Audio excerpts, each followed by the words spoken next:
Vamos a presentar al señor Alejandro Corredío, concejal del bloque justicialista de la ciudad de San Luis. Ale, buenos días, gracias por el tiempo que nos estás regalando hoy. Buen día, Buen día. Diego, Seba, buenísimo, la verdad.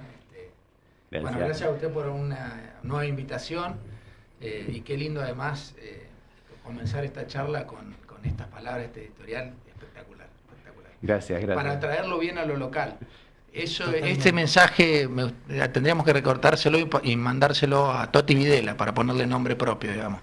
Que restituya el busto de Perón y de Evita que acaba de destruir de manera ilegítima, mostrando una conducta promotora de discursos de odio, del odio político. Entonces, que se deje de joder y que respete al pueblo peronista y que devuelva nuestros símbolos. Y si no lo haces, Toti Videla, no nos preocupemos, compañeros y compañeras, como dijiste, Seba, que lo haremos en algún momento. Más temprano que tarde volverán a estar ahí el busto de Perón y de Evita. Entonces, me pareció muy buena porque además hiciste un recorrido desde lo nacional a lo local que es necesario en este tiempo. Gracias. Sí, además nunca se juegan en poner un busto con la cara de Trump, con la cara de Thatcher.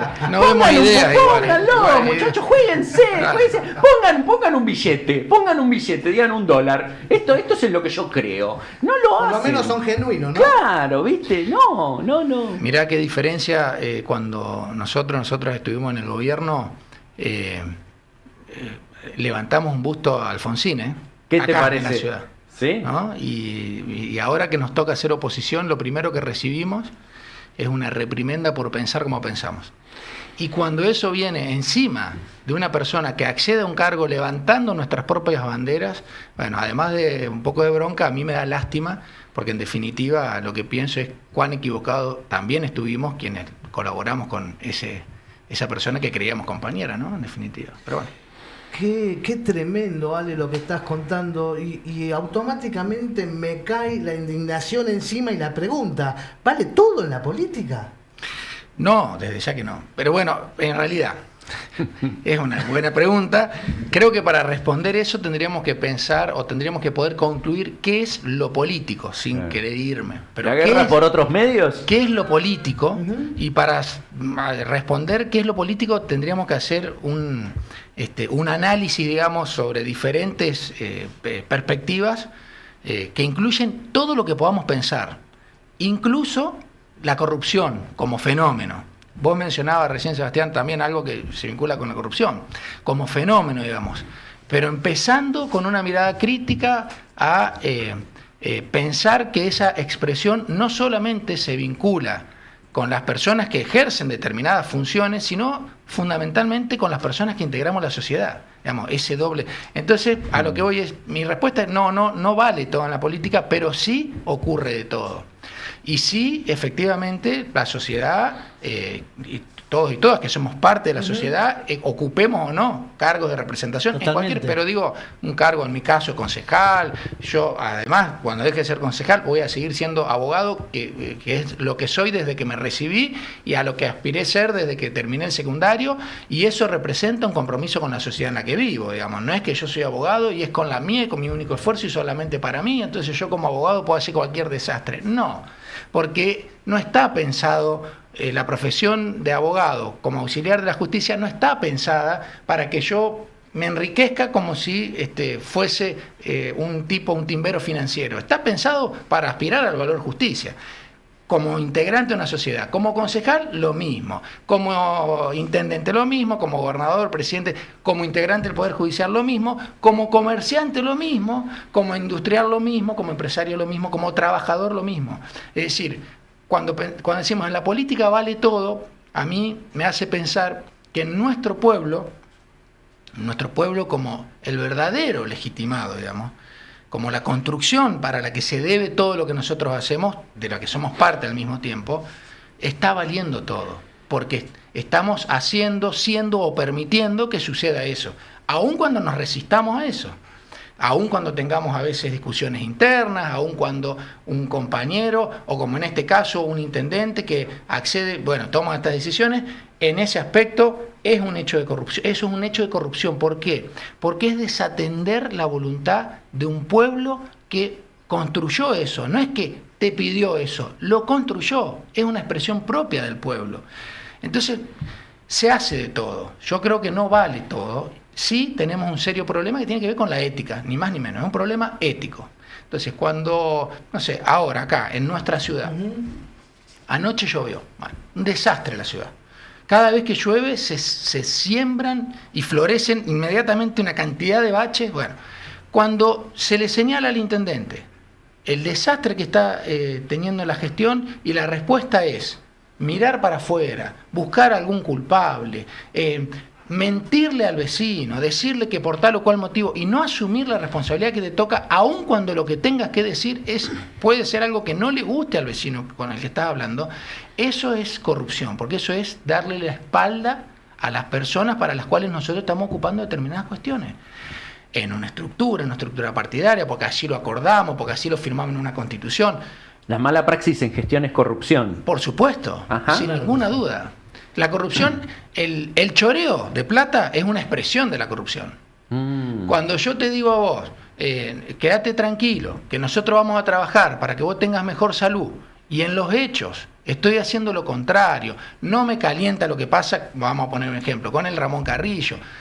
Vos donde vayas, adentro o afuera del hospital, escuchás que la gente dice, che, no me atienden, me atiende un médico y cuando voy para que me haga el estudio, me atiende otro que no lo conozco, que me trata como si fuese un número en San Luis. Che, esto es un desastre, está peor, antes veníamos y ahora está mucho peor. Y cuando ante esa observación, la respuesta de quienes están en los cargos públicos, ejerciendo supuestamente una representación, es problema de otro, del que estuvo antes, del que está abajo, del que está arriba, del que está fuera de la frontera de nuestro país. Y finalmente es problema del ciudadano, porque aunque no lo digamos, es el que permite que yo esté acá mintiéndote en la cara y haciendo lo que estoy haciendo. Bueno, entonces, ¿para qué estás ahí? Y no estoy diciendo que te estás llevando plata, no, pero estás desoyendo algo que es esencial, la necesidad de la comunidad, para decirlo de alguna manera. Yo digo pueblo, conceptualmente pueblo, no solamente como sujeto, digamos, pueblo subjetivo, sino conceptualmente. Entonces, por supuesto que eso ocurre lo mismo, vos mencionabas recién algo vinculado a la justicia, obviamente. Cuando la sociedad, vos le preguntás, ¿qué pensás del Poder Judicial? El que más bajo mide, ¿no?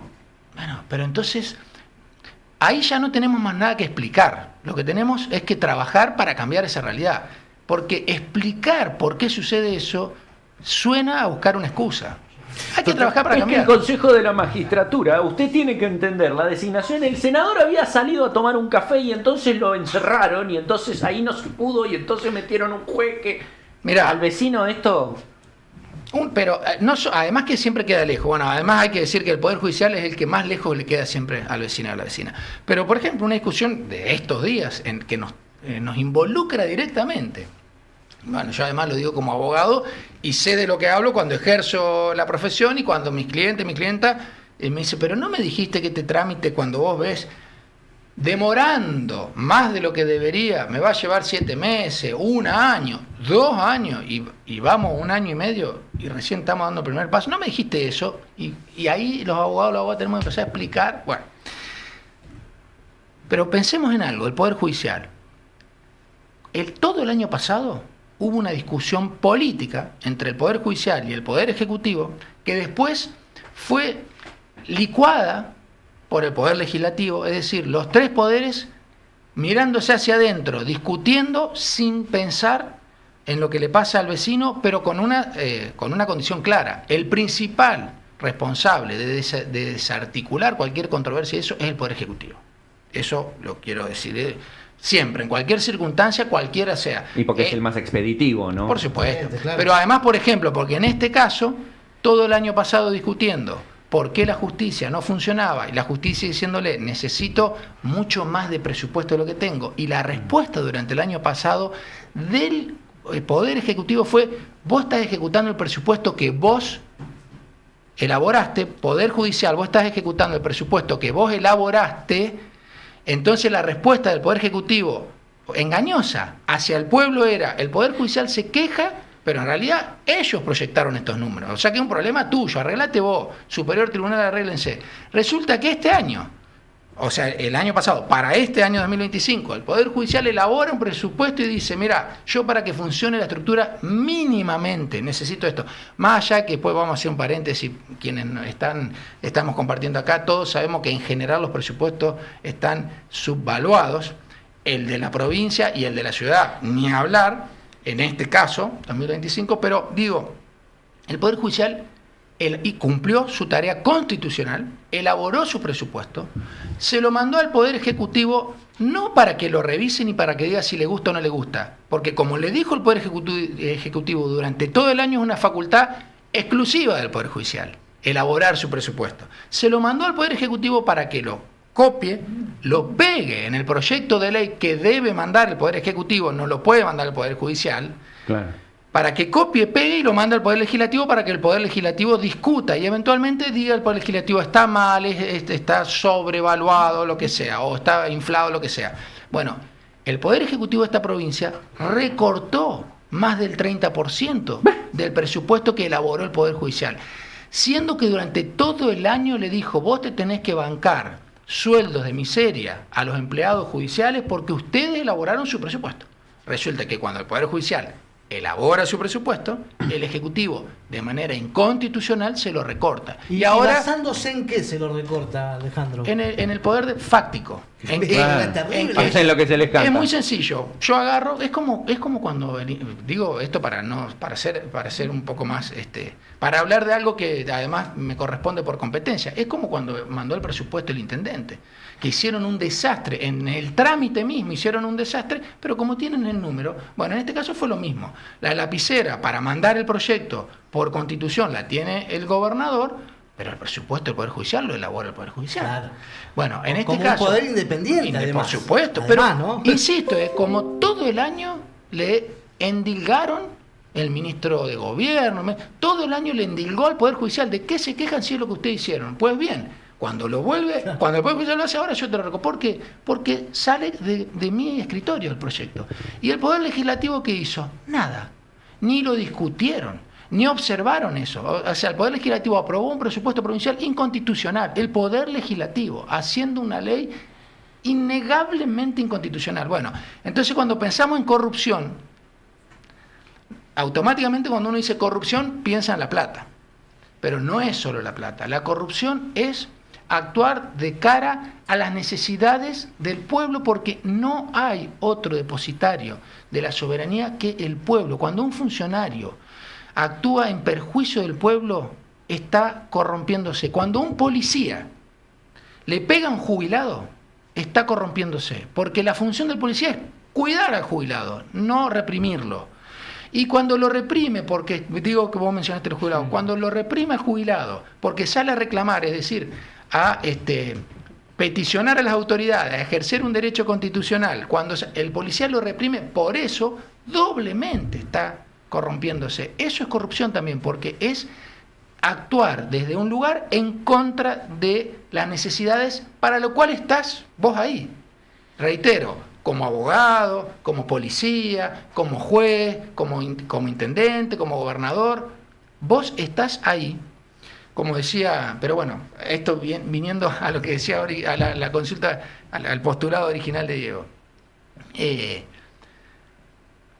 Enrique Dussel, que de alguna manera el creador, o por lo menos a quien identificamos como la filosofía de la liberación, un tipo que hay que escuchar, leer, bueno, ahora murió, pero está vigente, como que vos hablas con el vago.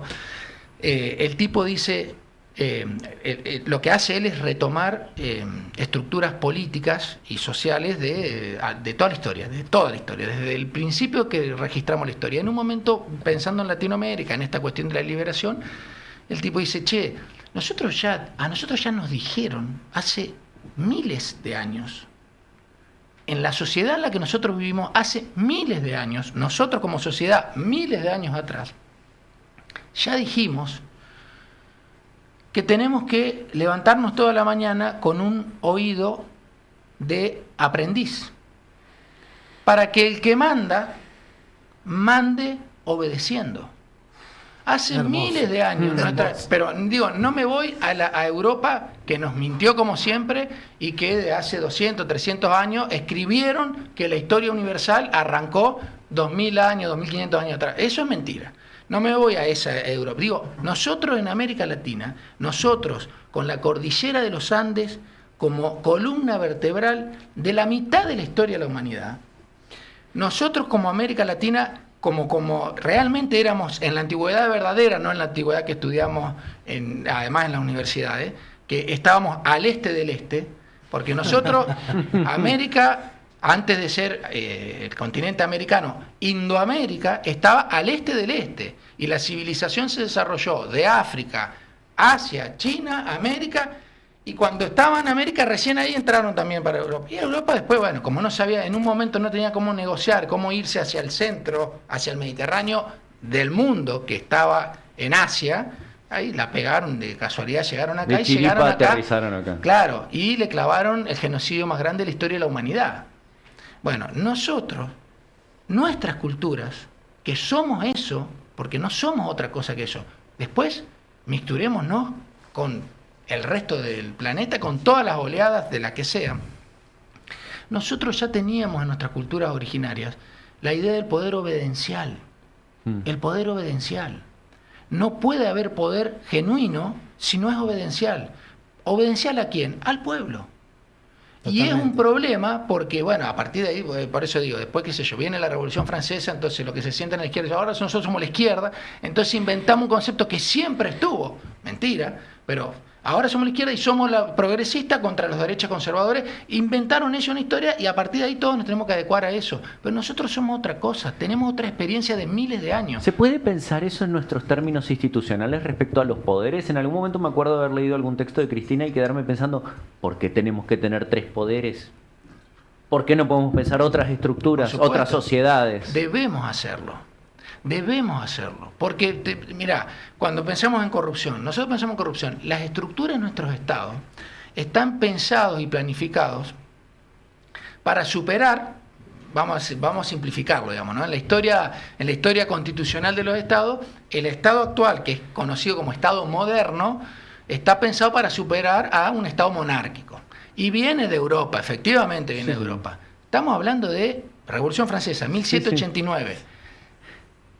A ver, no quiero ser un mentiroso, pero por lo menos 3000 años antes.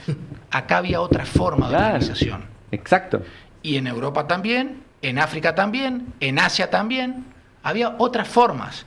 Y no eran monarquías, ¿eh? No. Y después no fueron feudos, no, eran otras formas. No, los chinos desarrollaron la primera burocracia.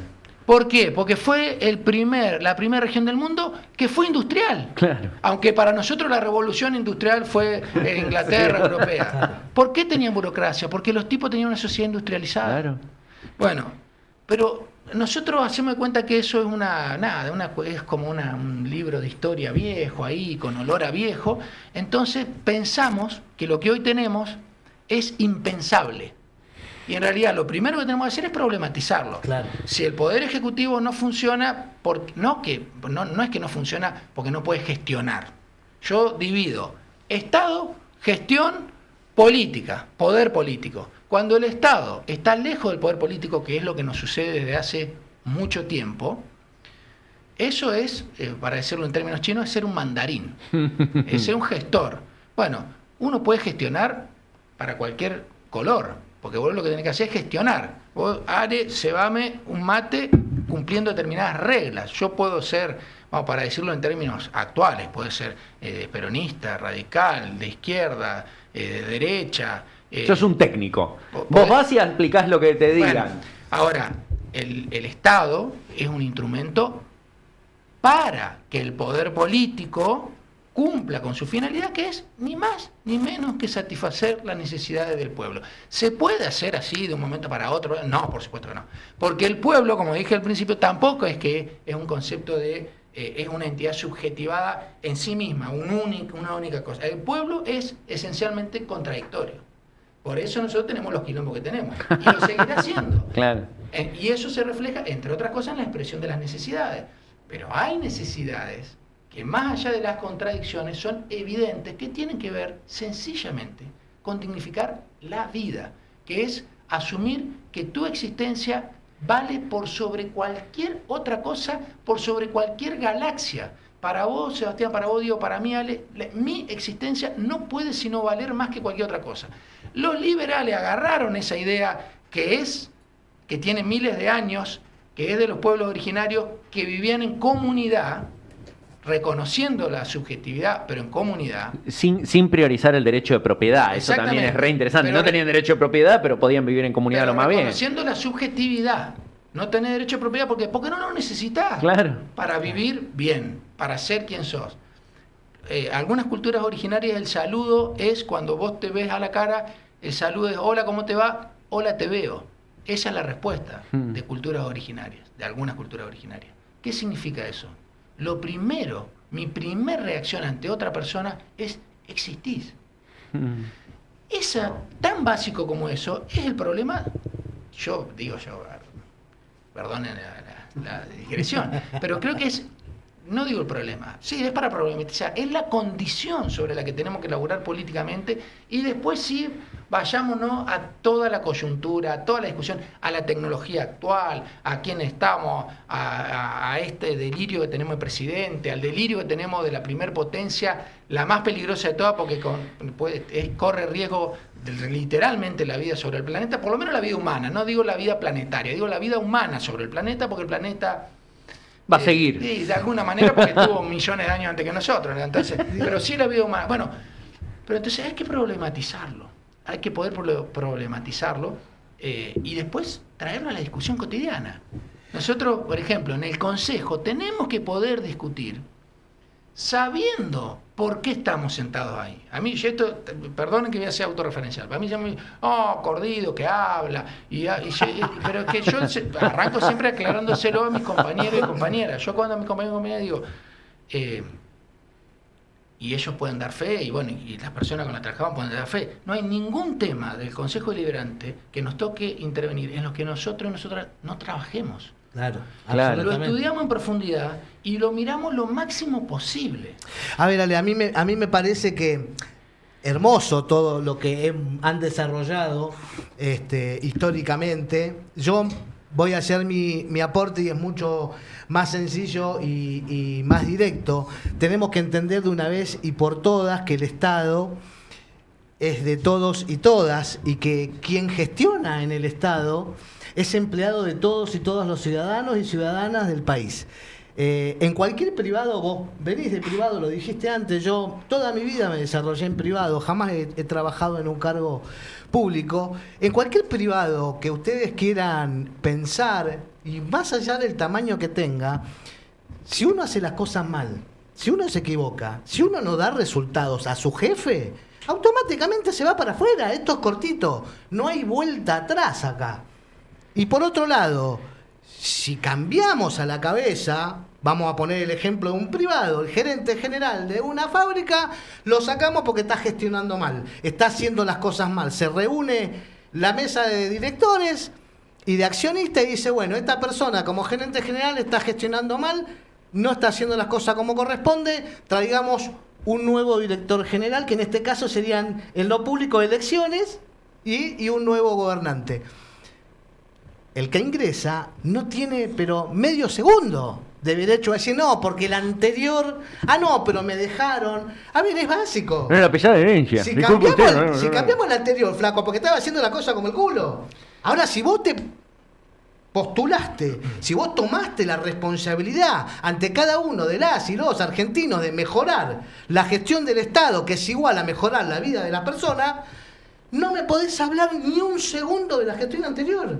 Ponete a hablar de tu gestión y hacia adelante. Hasta que no entendamos esto, podemos hablar, Ale, y es maravilloso lo que dijiste, y yo me quedé encantado, pero digo, podemos hablar de historia, podemos hablar de otras sociedades, de otras civilizaciones, pero... Pero tomemos esto que vos estás diciendo, no nos vayamos lejos, tomemos esto. Vos das un ejemplo que a mí me cuesta. El ejemplo lo entiendo perfectamente, pero es una buena simplificación. Pero me cuesta porque también eso creo que es una falacia a la que nos han metido y la que estamos discutiendo, que es comparar lo público con lo privado. No existe ninguna actividad privada. sino parte de lo público. No existe. No existe. Porque la profesión de abogacía está conformada porque en algún momento la sociedad habilitó a que un Estado diga necesitamos esto para cumplir determinados fines. ¿Qué cuál es? Y que cuando a mí no me cumple mi derecho, alguien venga y me defienda. Che, necesito fabricar lápices. Bueno, ¿y qué hago? ¿Lo fabricamos nosotros en un modelo que no es este Estado moderno? No, lo fabrica el señor, no, lo fabrica el Estado moderno, no, lo fabrica... Bueno, para los socialistas o el socialismo real o el comunismo fallido van a decir, lo fabrica el Estado. Dentro de un capitalismo. Dentro de un capitalismo que ya está haciendo una definición, que tiene no más de 200 años, de miles de existencias. No le bajemos el precio a miles de existencias de la humanidad, porque si no, mis 4 años de concejales en este periodo son inexplicables si yo no miro miles de años de existencia de la humanidad, aunque parezca un delirio.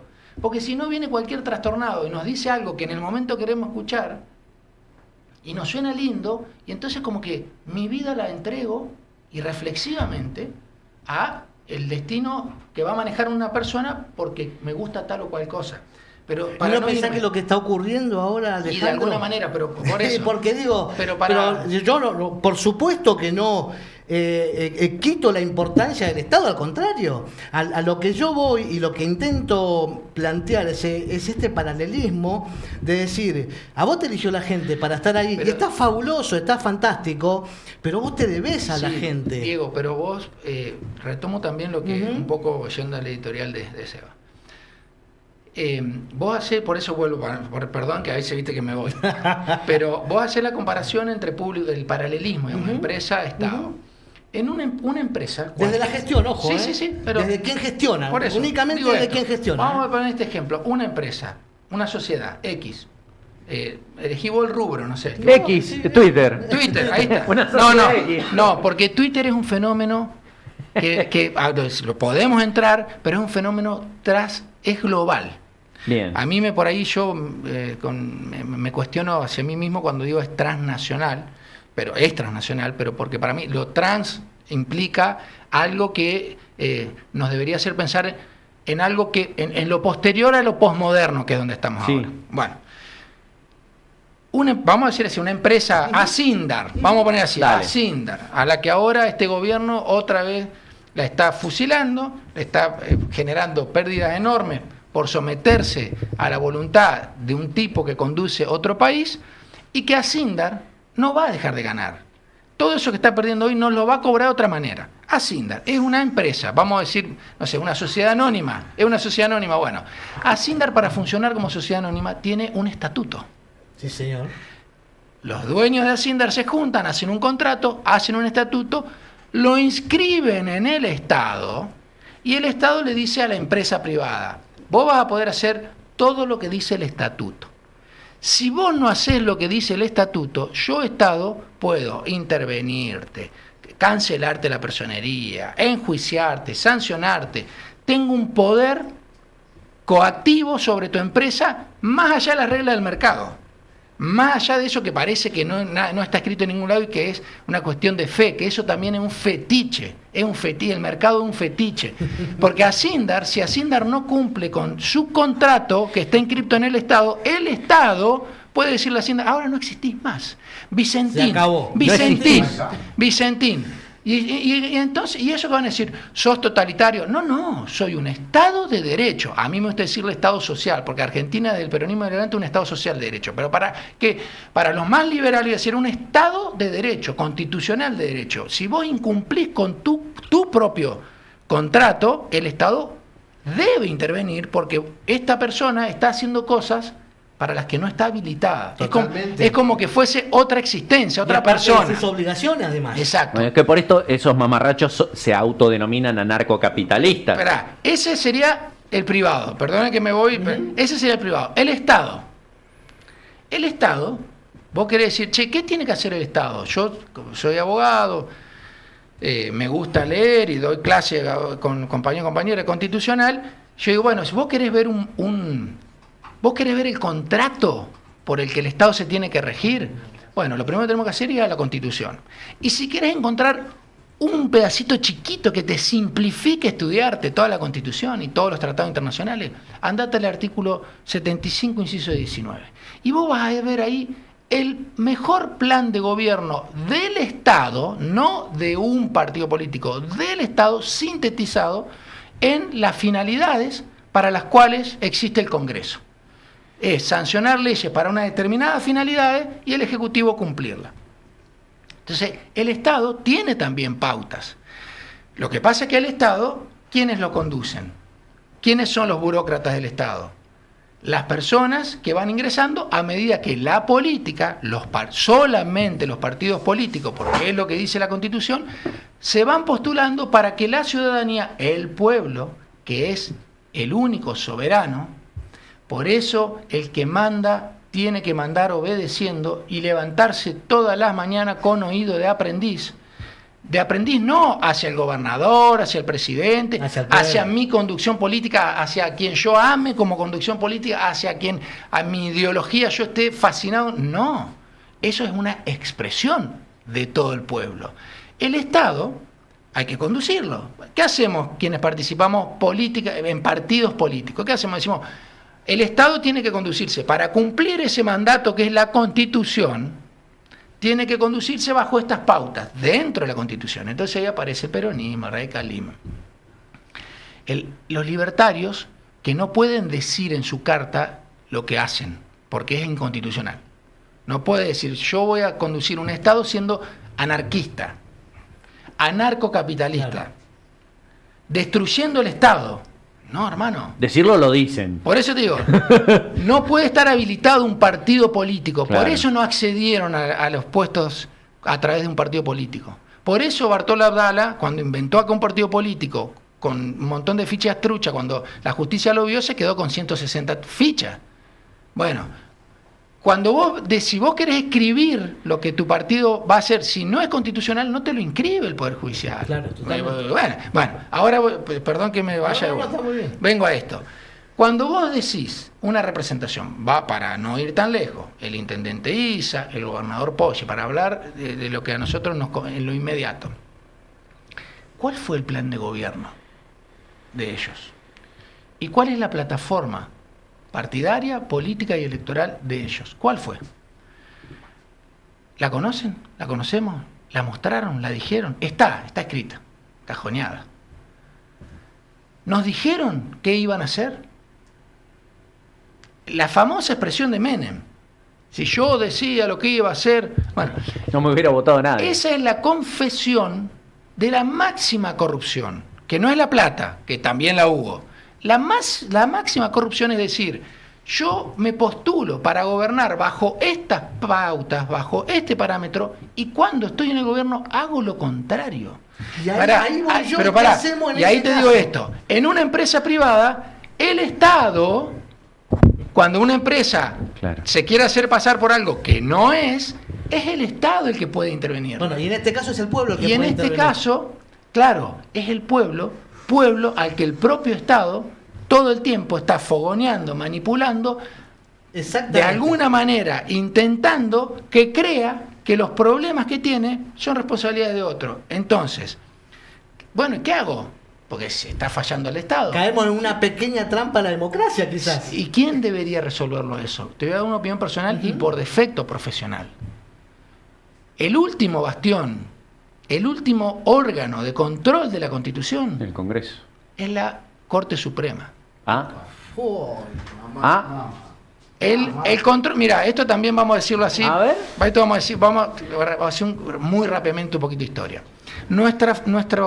Vos dijiste, tenemos 3 poderes, por eso lo linkeo. Tenemos 3 poderes. ¿Podemos pensar algo distinto? Tenemos que pensar algo distinto. Y no la reforma electoral que se quiere hacer acá en la provincia, decir, de bicameral a unicameral, entonces hay menos cargos. Eso es mentira. Porque si el año que viene hacemos una reforma constitucional y decimos va a dejar de ser bicameral para ser unicameral y eso lo que garantiza es que se atienda mejor la necesidad del pueblo, es mentira. Que haya menos gasto, es mentira, porque va a haber la misma cantidad de estructura, lo que hoy un senador va a pasar a ser otra especie de diputado. Entonces hay que hablar con la verdad, porque si no es corrupción, es mentirle a la gente en la cara. Totalmente. Cuando eso sucede del Estado, el sistema que nosotros hemos ideado, desde el Estado moderno en adelante, es un sistema de peso y contrapeso. El Poder Judicial es el último baluarte defensor de la Constitución. Es el último. Por eso es fundamental que el Poder Judicial sea el más valorado por la ciudadanía. Y ahora te voy a dar una opinión ideológica. Y por eso es inevitable que tarde o temprano al Poder Judicial lo elijamos desde el pueblo. Ah, bien. Porque si no, ese Poder Judicial que se arroga la facultad de último control de la Constitución, que eso, bien, para simplificarlo, viene de un invento, de una rosca política que hizo la Corte Suprema de Estados Unidos, en el caso Marbury versus Madison, ahí la Corte inventó que el Poder Judicial es el único que puede hacer control de constitucionalidad y como la Corte es el máximo órgano, hasta acá llega. Entonces, ¿y qué dijo? Y ese mecanismo es el único que yo tengo para garantizar el equilibrio entre los poderes. No está mal lo que dijo la Corte, pero fue una rosca política, fue una decisión política lo que hizo la Corte, interpretar la Constitución que no decía eso, no decía nada, y decir, como hay que garantizar peso y contrapeso, yo digo, 5 tipos dicen que ahora el único que puede hacer esto soy yo. Nuestro país, 1888, caso del Ortondo, copia los mismos argumentos y la Corte, que es una Corte siempre nefasta para el pueblo, nuestra Corte siempre fue una Corte oligárquica, no es popular, no le interesa al pueblo, lo fue siempre, más allá de algunas personalidades. Nuestra Corte Suprema de Justicia es la que firmó la acordada del 30, lo digo siempre, es la misma que está hoy, digamos. Bueno, eso ahí es donde yo quería contraargumentar un poquito, coincido mucho en la idea y para retomar el planteo que hacía Diego, que Diego yo lo entiendo porque viene del sector privado, entonces él dice, mira, yo manejo empresa, conozco empresa, cuando anda mal hay que echarlo a y listo, es lo mismo en el Estado. Y por ahí es donde yo digo, bueno, por ahí lo que está señalando Alejandro es la diferencia entre lo estatal y lo privado, como para pensarlo si se quiere, y voy a la discusión sobre la comparación entre el terrorismo de Estado y el terrorismo privado. Que, mirá, son una macana, es toda una porquería, etcétera, pero cuando lo hace el Estado es cualitativamente distinto y más grave, porque quién lo controla y cómo se maneja. En ese sentido, por ahí es la comparación entre lo privado y lo público, que es medio complicada y entiendo que Alejandro me parece que le hace ruido por ese lado.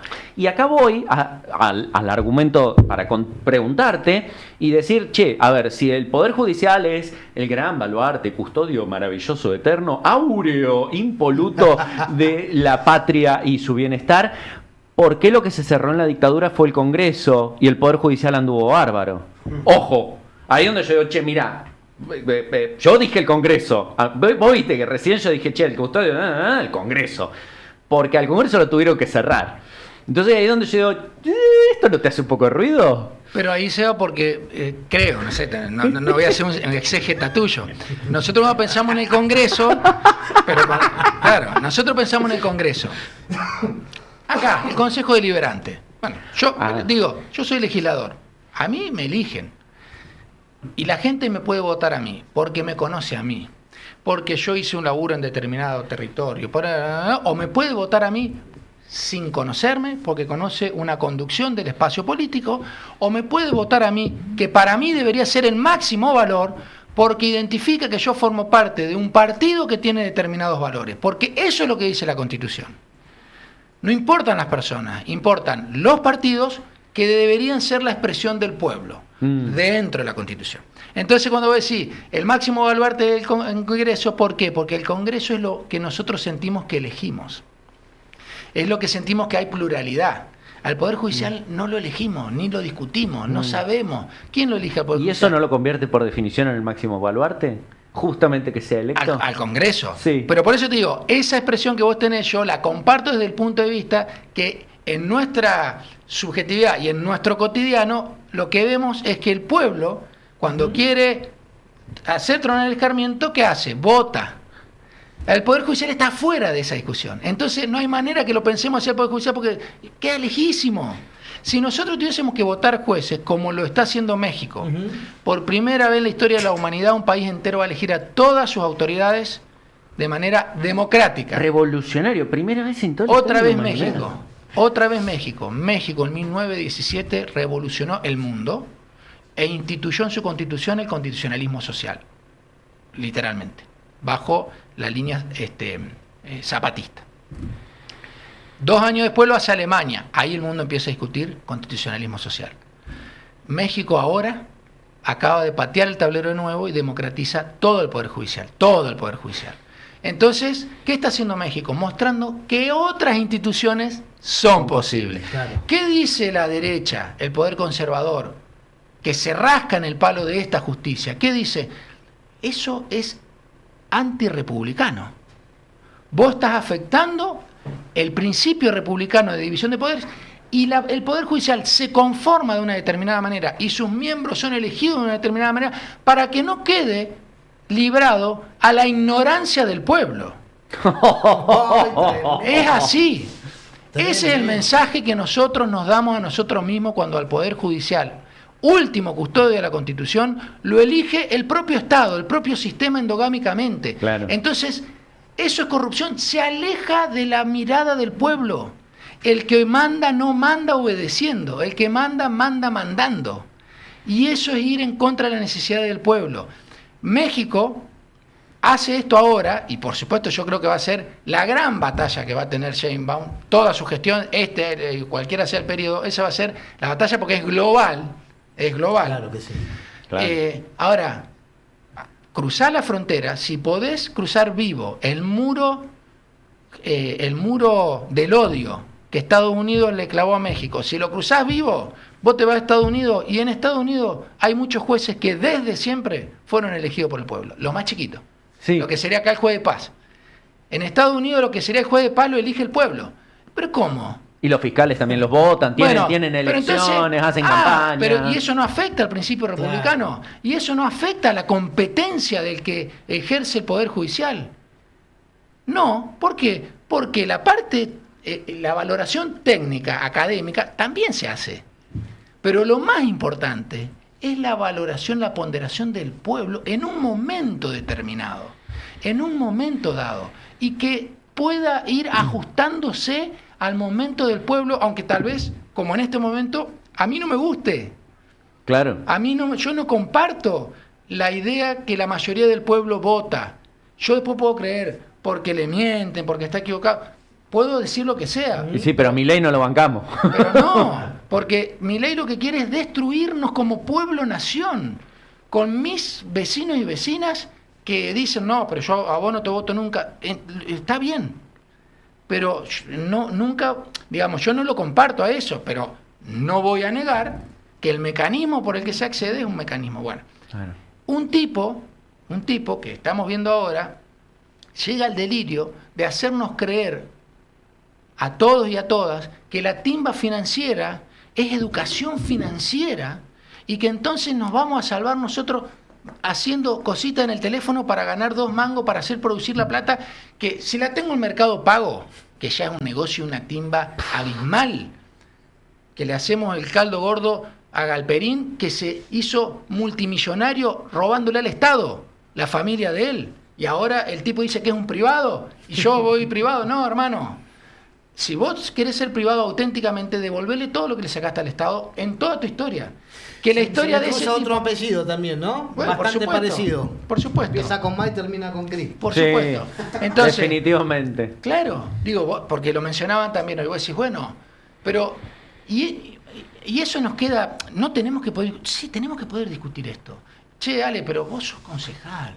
Vos tenés que pensar en los quilombos de la ciudad. Pero claro, es que nosotros todo el día laburamos y pensamos en los quilombos de la ciudad. Pero no podemos hacer de cuenta que vivimos en una burbujita.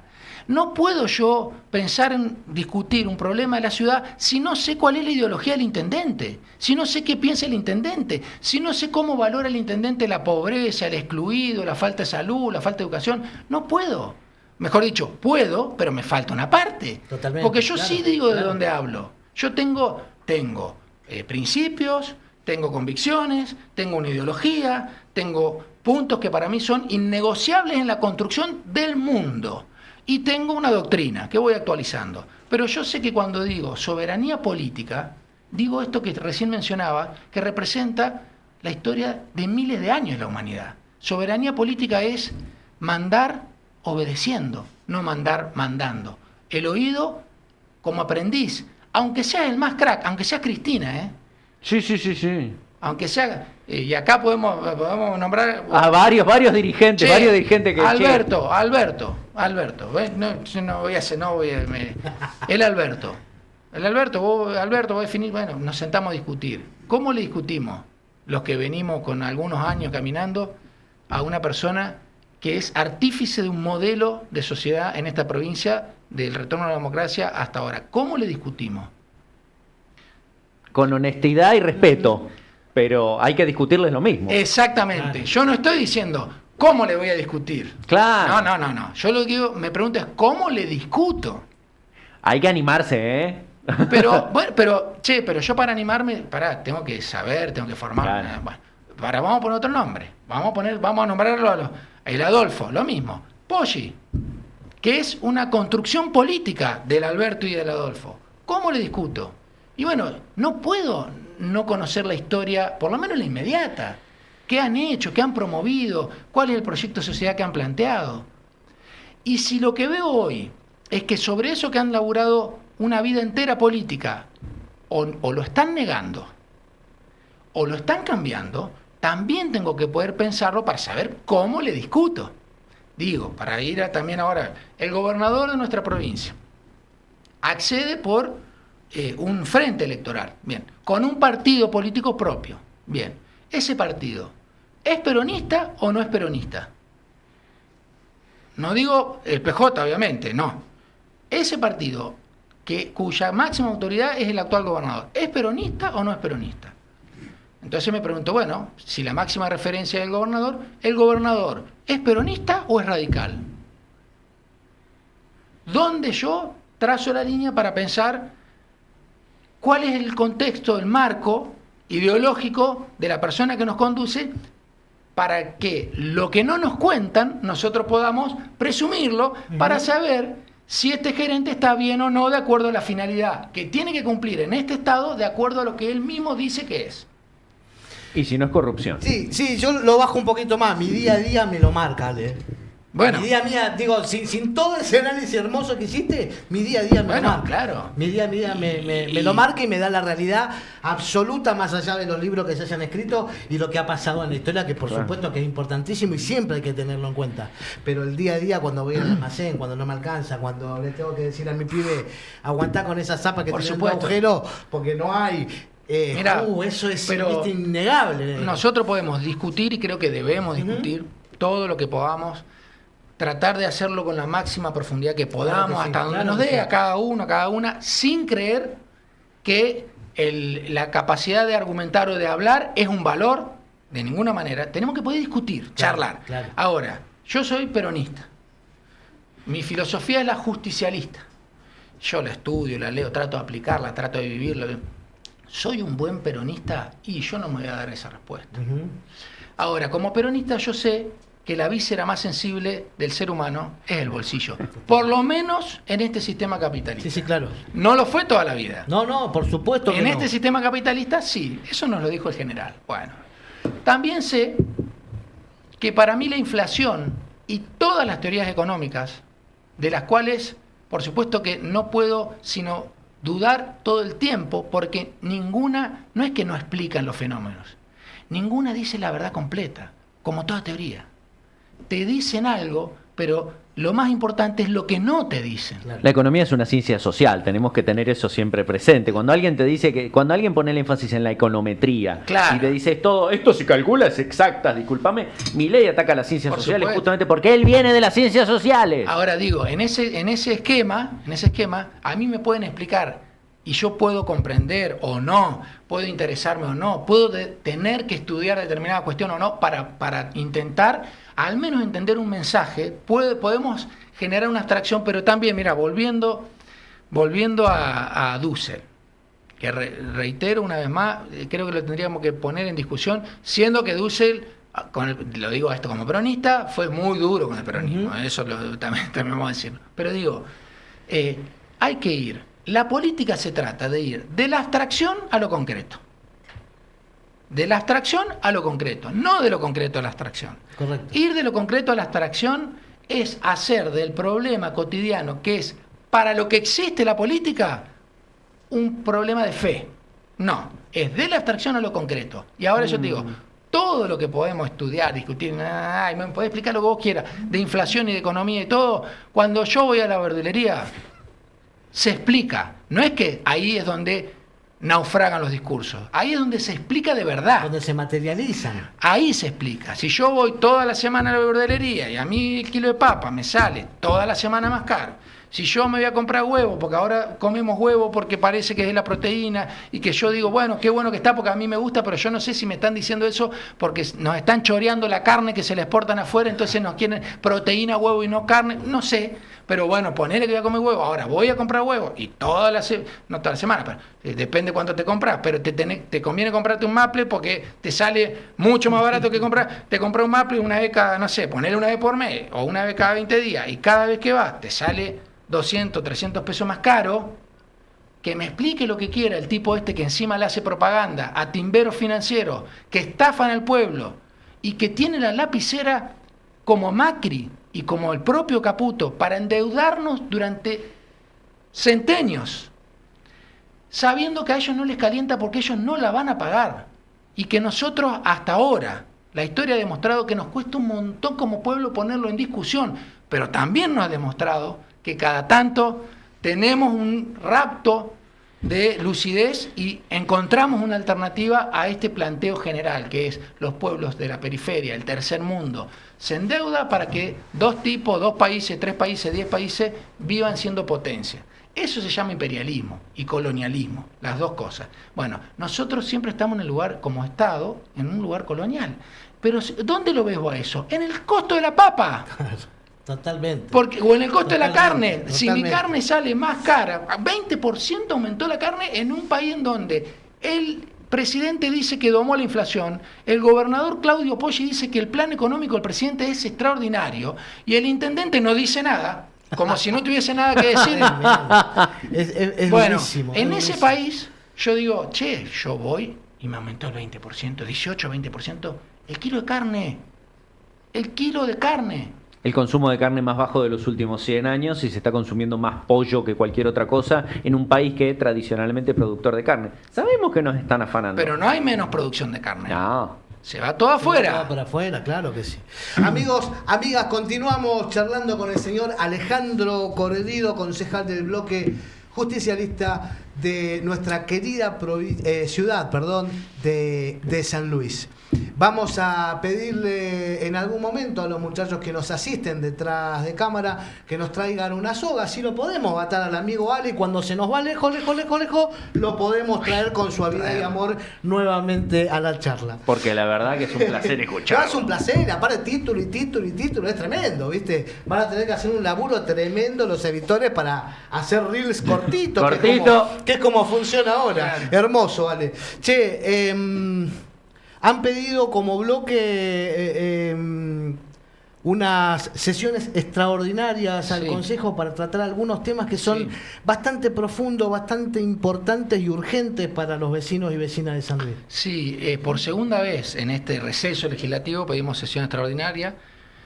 La primera sin éxito, la segunda veremos. Hasta el lunes hay tiempo de que el oficialismo de alguna manera habilite, porque esto hay que decirlo, dice llanamente, el número lo tienen ellos, es decir, que si ellos no quieren, porque necesitamos 2/3, si ellos no quieren, no hay sesión extraordinaria. Nosotros lo que hicimos fue presentar el pedido, presentar 5 temas específicos para la sesión extraordinaria, solicitar que ellos incorporen los que quieran. Bien. Y discutir, si quieren previamente, esos mismos proyectos, o discutirlo en el marco de la sesión extraordinaria. Esa es la situación actual del Consejo.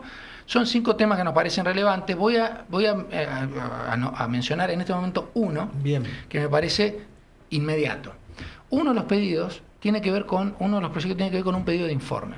Un pedido de informe relacionado a una persona, Magallanes. Sí, señor. Magallanes, que es una persona que se lo ha visto y se ha denunciado, y por eso hicimos el pedido de manera urgente públicamente a través de diferentes medios. Los vecinos y vecinas han denunciado que esta persona se presenta frente a los vecinos, un conflicto que se está incrementando cada vez más sobre la zona oeste, pero hay conflicto en cualquier punto cardinal. En todos puntos.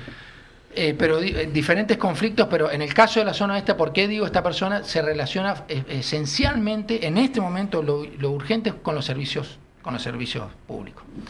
Entonces, cuando los vecinos reclamaron de 1000 maneras y ejercieron el derecho de protesta para ser escuchados, se presentan frente a los vecinos un funcionario, que es el hermano del intendente Isa, Agustín Isa, con esta persona, según las denuncias, con esta persona que actúa como si fuese funcionario, que interactúa con vecinos de alguna manera comprometiendo la palabra del propio municipio. Y algunos vecinos ya lo conocen, entonces cuando empezaron a ver, che, ¿qué estás haciendo vos? Pues en carácter de que habla, ahí vino, vamos a ponerlo así, más allá que estamos hablando, en mi caso estoy hablando en el ejercicio de mis funciones, pero digo, habrían realizado ciertos aprietes, ciertos señalamientos. Entonces, cuando tomamos conocimiento de eso que es público, hicimos un pedido de informe. ¿Por qué? Porque se relaciona con servicios públicos. Claro. Y esta persona está condenada con una sentencia firme a 3 años de prisión por fraude al Estado. Entonces, nos preocupa sobremanera que una persona que está condenada por fraude al Estado, tremendo, en el marco de los servicios públicos, esté actuando en esta manera, si es que eso está sucediendo efectivamente, como representante de la municipalidad. Ponen al zorro a cuidar el gallinero, bueno, que le dicen. ¿Y por qué arranco yo contándole a usted que es un pedido de informe? Y para decirlo también, además, bien en criollo, lo que le pedimos al intendente es que nos cuente, que nos explique. Y se lo pedimos a través de un pedido de informe, a través de una sesión extraordinaria, porque no nos atiende ni el teléfono. Y eso también es una expresión de la corrupción. Totalmente, no puede el intendente hacer de cuenta que los legisladores no existen. Porque nosotros y nosotras somos legisladores, como los legisladores oficialistas, como cualquier legislador, que representan un poder del Estado elegido como él por los vecinos y vecinas. Y a nosotros y nosotras nos eligieron en este caso para controlarlo a él. Entonces, cuando él niega la existencia de la oposición, se está apartando de lo primero que tiene que hacer, que es el oído en el pueblo. En el pueblo que te vota y en el pueblo que no te vota. En el pueblo. Bueno, ¿por qué yo les menciono esto ahora? Porque anoche que llovió, vemos ahora también, estuvimos recorriendo hoy, y es público también en varios lugares, de nuevo, inundaciones, taparon un desagote que había en Héroes de Malvinas y San Juan, lo taparon y los medios oficialistas salieron a decir que en realidad eso se tapó pero porque estaba mal hecho y porque hacía ruido y en realidad era una rejilla que captaba agua que lo que molestaba era el trac trac cuando pasa el auto. Eso le hubiese puesto una gomita y lo solucionaba. Voy a la vuelta, bueno, y cuando nosotros lo observamos a eso, un dispositivo mediático de cobertura y de blindaje salieron a explicar casi la cuadratura del círculo. Bueno, eso que pasó ahí, en pleno centro, se replica en los barrios, pero de manera muchísimo más dramática. Claro. Cuando por calle Bolívar alguna persona ve que el agua le llega a la puerta, es por eso. Claro. Es una decisión, totalmente. Es por eso. Porque cuando eso se hizo es porque el agua llegaba hasta la puerta. Entonces se baja con... Bueno, recorrimos después de anoche algunas partes de la ciudad. Aristóbulo del Valle, zona Aristóbulo del Valle, Martín de Loyola. Inundadísimo. Calles levantadas. Obras abiertas en un periodo de lluvia. Las abren, le meten una faja y dejan una máquina ahí, 4 o 5 días, para que la gente vea. Cuando vos ves la cantidad de horas, máquinas que hay ahí, sí, en un día hacen lo que te muestran en 2 semanas. Claro. Entonces, yo entiendo el marketing político, más allá que no lo comparta, lo entiendo, pero resuelvan el problema al vecino. Zona Martín Loyola y Aristóbulo del Valle, hace 4 meses, 5 meses como máximo, el intendente lo llevó al gobernador es increíble. A inaugurar repavimentación y no sé qué cosa, y ahora está la calle detonada y todo inundado. Eva Perón lo mismo, en el barrio Eva Perón lo mismo. Dice una compañera, me dice que hablen de ayer en el Aristóbulo del Valle y Don Bosco, que cayó un patrullero y un auto en un pozo. Claro, un cráter. Es tremendo. El otro día leía, está bien, eso son chicanas, pero leía que aparentemente hay como una idea de hacer subtes en la ciudad, y ese es el primer ingreso al subte. Hacían un poco el chiste. Está bien.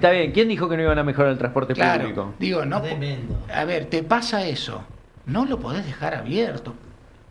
Diego, estamos en época de lluvia. San Luis. Sabés que San llueve en Luis. el verano. En San Luis llueve de más o menos de noviembre a marzo. Sí. Más o menos. En el verano. Claro. ¿Tenés necesidad de hacer Rápido a Córdoba, ¿sabés que lo tenés está que buena soportar? de Ríos. ¿Por qué más vale no te A dedicas ver, tapar los las baches? localidades En esa más zona, si vos comprometidas, hubieses tapado los baches 7 meses antes, Alfa Corral, no se termina de abrir. Villa Claro. Quillinzo y Cañada Ahora, del Sauce. Río Cuarto y elegí la Calamuchita calle que con quieras inundaciones y vas a y estar como evacuados, máximo. 2 pérdidas cuadras y te millonarias. come un bache. 2 cuadras como máximo, como máximo. Vos andás en el centro, 1 cuadra un bache y baches. Ayer veía agarrar a Santos Ortiz, un vecino que se comió un pozo y creo que fue, por lo que veía en la noticia, fue, agarran a Santos Ortiz y circulen por ahí, y vos ves que los autos y las motos van zigzagueando, porque si te comes ese pozo, bueno, eso es tapar el bache. Cuando vos no lo, y lo mismo en la calle, cuando vos no lo tapás, cae una lluvia y ese bache que era así, se hace así, Claro. y así de profundo. Claro. Entonces, Te vas socavando todo, lógicamente. entonces Sí, va a empezar a haber accidentes que van a llevar, porque estas son las cosas que a veces no pensamos, porque si yo se me rompe el auto, bueno, lo esquivo, pero lo que muchas veces no terminamos pensando es que esto después deriva en accidentes, deriva en verdadero daño al pueblo, Claro. directo. mirá, enfrente del hospital, del hospital central, en esa calle, es una calle que si vos a lo largo del tiempo vos pasás y siempre están tapando baches. Bueno, ¿por qué? Porque se hace mucho bache, muy transitada la lluvia. Bueno. Hubo varios accidentes.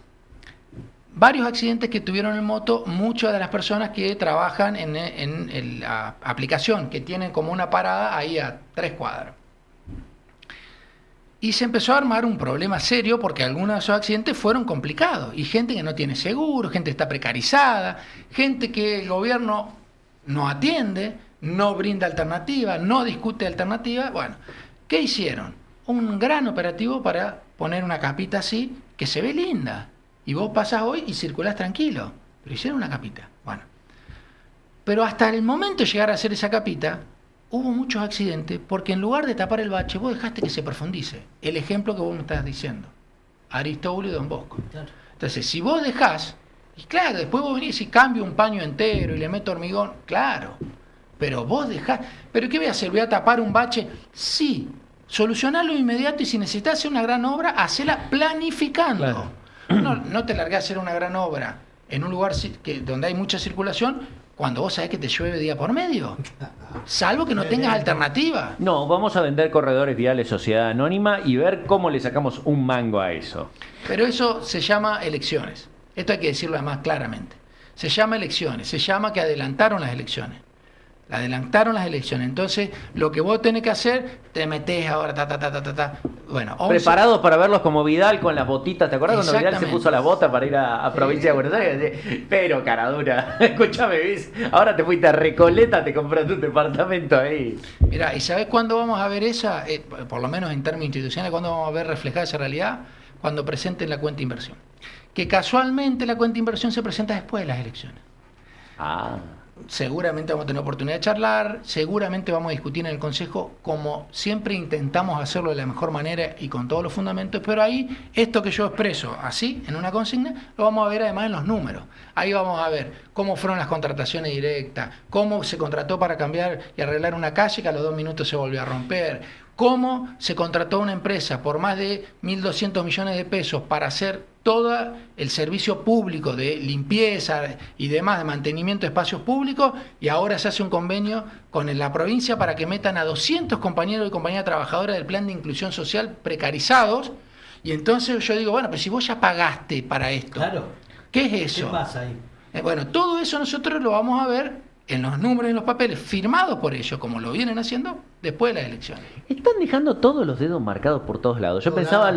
lo mismo con el gobierno nacional, ¿no? El gobierno nacional, el gobierno provincial, el gobierno municipal tienen esta actitud en la cual son muy poco disimulados. Yo pienso, Macri era un tipo que, más allá de sus características, tenía sus offshore, triangulaba, tenía un poco de talento para disimular el nivel de afano que hacía. Estos tipos son más brutos, son más chanchos, si querés.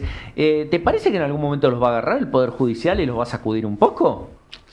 Bueno, ahí tendríamos que volver a la discusión que decíamos antes.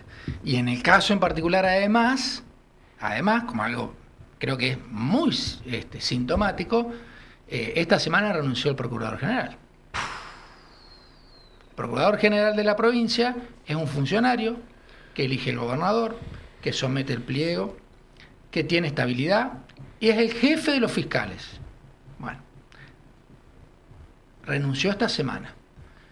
Después no tienen más nada que poner en Google y pongan Luis Martínez y vean la cantidad de noticias al estilo Clarín con Cristina, al estilo revista Noticia con Cristina, la cantidad de noticias de 2 o 3 portales, 2 fundamentalmente portales del gobierno, que hasta pagaban publicidad permanente para horadar a una figura de la Constitución, y ninguna de esas críticas tuvo que ver realmente con el ejercicio propio de la competencia, más allá que se decía en realidad no echó a un fiscal que está denunciado por violencia de género. Y yo les pregunto a los medios y sobre todo a los abogados que asesoran esos medios, y el principio de inocencia y todo el mecanismo y el funcionamiento, bueno, no, en ese caso no vale nada, no importa, no nos interesa ahora. Bueno, sí debería. ¿Qué está haciendo Milei a nivel nacional? Lo mismo, está discutiendo la Corte. Y acá nosotros y nosotras tenemos que decir, y nosotros estamos siendo, en términos políticos, estamos siendo parte de esa discusión. El juez Ariel Lijo, bueno, nosotros vamos a bancar. Si vos ves en el Congreso, si vos ves en el Senado, que es donde finalmente el pliego va a ir, y ves en nuestro caso, para hablar autocríticamente, y ves a nuestro compañero, y vos no tenés una seguridad de lo que va a suceder. Ahora, vos ves el recorrido del juez Ariel Lijo, y el juez Ariel Lijo, y esto lo digo, digamos, aunque Cristina diga hay que nombrarlo juez Lijo, es un tipo que no tiene prestigio para estar en la Corte Suprema. Es un tipo que no va a prestigiar la Corte. Bueno, pero los últimos designados... Tampoco. O sea, puestos a dedo por Macri por decreto... Bueno, por eso te digo, Rosati y Rotzenkranz. Los dos de Clarín, de las multinacionales... Además... Y según dijimos, el último bastión, ¿no? El Poder Judicial, el último bastión. Exacto, para proteger... Pero ¿sabe qué significa proteger la República? Que si a mí me echan mal, a mí me paguen lo que me corresponda, o si soy empleado público me restituyan. ¿Sabes lo que significa el último bastión? Que si yo tengo una necesidad médica porque me estoy muriendo por una enfermedad y no la puedo pagar o no tengo obra social, que a mí el Estado me dé lo que corresponde, que es lo máximo posible para cuidar mi vida. Entonces, si yo tengo ese Poder Judicial y meto un amparo, ¿qué me van a decir? No, hay un problema, es una cuestión de una ecuación financiera. No. Bueno, por eso digo, todos estos hechos también se explican muy fácilmente por cómo están conformadas hoy las instituciones de las que somos parte, obviamente. Yo no estoy hablando de las que nosotros integramos estas instituciones. Entonces, por eso tenemos que discutir lo que vos al inicio preguntabas, decías, hay que, como decía Cristina, claro, y una manera de discutir la parte del Poder Judicial que va a derramar sobre los otros poderes y ojalá promueva cambios de conducta, tiene que ver con la voluntad del pueblo. Que nosotros y nosotras sepamos que así como cuando hay un legislador tránsfuga, Laura Sánchez en el Consejo Deliberante, bueno, tránsfuga, para que alguien cobre, alguien tiene que pagar, tránsfuga, bueno, elegida democráticamente por nuestra fuerza política, por el justicialismo, por el peronismo. Antes de asumir, arregló con el intendente Isa que para consumar ese arreglo, ese acuerdo espurio, para consumarlo, este año él la nombra presidenta, aunque después diga y diga una cosa, que hablaron, mentira. Los concejales y concejales del oficialismo todo el año la humillaron a la concejala Sánchez. Y vos agarrás cualquier sesión y vas a ver el trato que le dispensaron ellos mismos, Y ahora el intendente, supongo yo que por parte de la continuidad de ese acuerdo, la premia, y pensemos que el propio presidente del bloque oficialista, que había dicho públicamente que iba a ser el presidente del Consejo Deliberante, no solo que no fue cuando la votaron como presidenta, sino que dijo que efectivamente él está en desacuerdo con eso, pero que finalmente va a acatar lo que mande el intendente. Eso se llama obediencia de vida.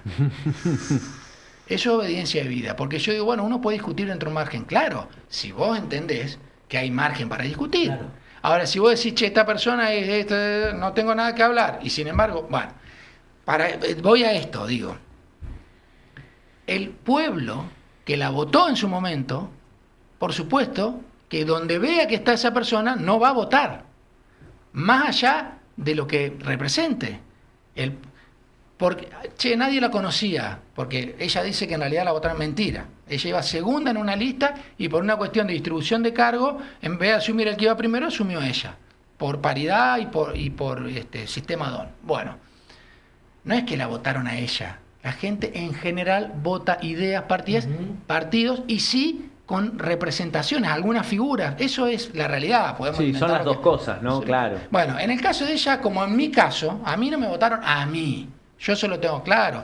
Yo puedo decir, sí, pero el sector con el que yo laburo, los compañeros, en las básicas, en los merenderos, todo, sí, yo sé claro. que un sector y una parte me votó a mí por el trabajo de yo, pero yo sé que el colectivo votó como corresponde un partido. Como dice la Constitución, instituciones fundamentales de la democracia. Los cargos, y lo digo siendo concejal, los cargos deben ser de los partidos, como en la reforma que se hizo ahora en La Rioja. Los cargos legislativos son de los partidos. Si una persona como la Sánchez se transfuga, le tiene que volver la banca al partido. Claro. Porque la gente vota a un partido. Y si la gente vota a una persona, en realidad le tendrá cariño a la persona. Pero tiene que saber que vota al partido, no a la persona. Qué institucionalista, Claro. señor. No, digo, parezco más radical de los radicales. Pero ese es el diseño que tenemos. Puede no gustarnos. Entonces ahora digo, con los jueces lo mismo. Nosotros tenemos un juez que va a ser un desastre. Bueno, sepamos, si tuviésemos elección, vamos a saber que la próxima elección ese juez no va a contar por lo menos con un respaldo de una parte de la sociedad. ¿Por qué? Porque va a haber la traición. Va a decir, pero estas son las ideas que vos me dijiste, llevando el ejemplo de lo público y lo privado. Vos me dijiste esto, que es un poco lo que vos reclamás y tenés razón. Bueno, ¿cómo hacemos cuando nos mienten? Y bueno, el problema ¿cuál es? Que el diseño de estas instituciones te dice cada 2 años, bueno, y ahora acá encima queremos discutir que no sea cada 2 años. Fíjense qué coincidencia. Para mí, personalmente, digo, triste coincidencia. Amigos, Oye. amigas, lo tenemos en el piso a nuestro querido compañero, el señor Francisco Chueco Paz, para meter la pregunta picante del programa. Me encantaría que el doctor Cordido me diga, tiene la palabra, ¿no? Aunque soy larguero yo también, ¿no? ¿Me va a dejar parlamentar el Cordido usted o no? Yo creo que nunca hay que negar la palabra. Nunca Nunca hay que negar la palabra. Entiendo sí que hay lugares donde se puede regular el tiempo. Si está regulado. Claro. Y también se tiene que poder discutir esa regulación, porque a veces eso en realidad conspira justamente en contra de los intereses. Después le pregunto por los discursos de odio y si hay que regularlos o no. Pero pido esa es otra pregunta. Pido la moción de no argumentar, de no discutir, para que se baje y se pase al siguiente tema en la orden del día, ¿no? Claro. Es hermoso, es reconstitucional, redemocrático. Doctor Cordido, querido Alejandro, mi pregunta tiene que ver fundamentalmente con algo que decías, que el pueblo va a cobrar, casi como Roma no paga traidores, va a cobrar en las elecciones. Pero, digo, te veía llegando esta mañana con tu matecito, tu termito bajo el brazo, caminando. Diego te ha cruzado varias veces, Sebastián te ha cruzado en varias marchas.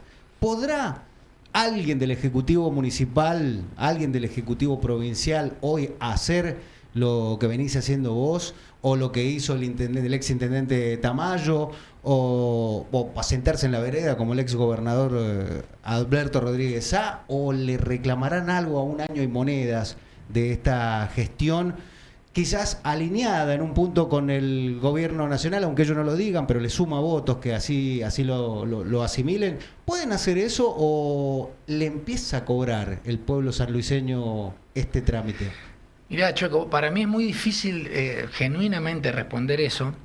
La pregunta es bien entendible, pero es muy difícil genuinamente responder porque cuando se está en el ejercicio del cargo, vos lo que ves es que va quien está en esa conducción, vamos a poner el intendente, va a algún lugar y lo que tiene alrededor de mínima es un séquito que le dice al oído lo que necesita escuchar y es muy difícil tener gente que le diga al oído la crítica que se está haciendo. Es decir, que tenga una mirada autocrítica. No para... Autocrítica, no autocrática, ¿no? Sí, sí, por supuesto. Por eso digo, porque la autocrítica significa... Voy a dar un ejemplo concreto.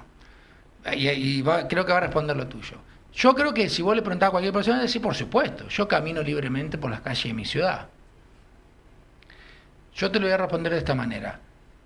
En esa denuncia, en ese pedido de informe que nosotros le hicimos al intendente, que si no se trata ahora, se tratará después, donde hay una persona que aparentemente, eventualmente estaría usurpando cargos públicos, que tiene una condena por haber defraudado al Estado en el sistema de obra pública, de servicios públicos, que estaría inhabilitado.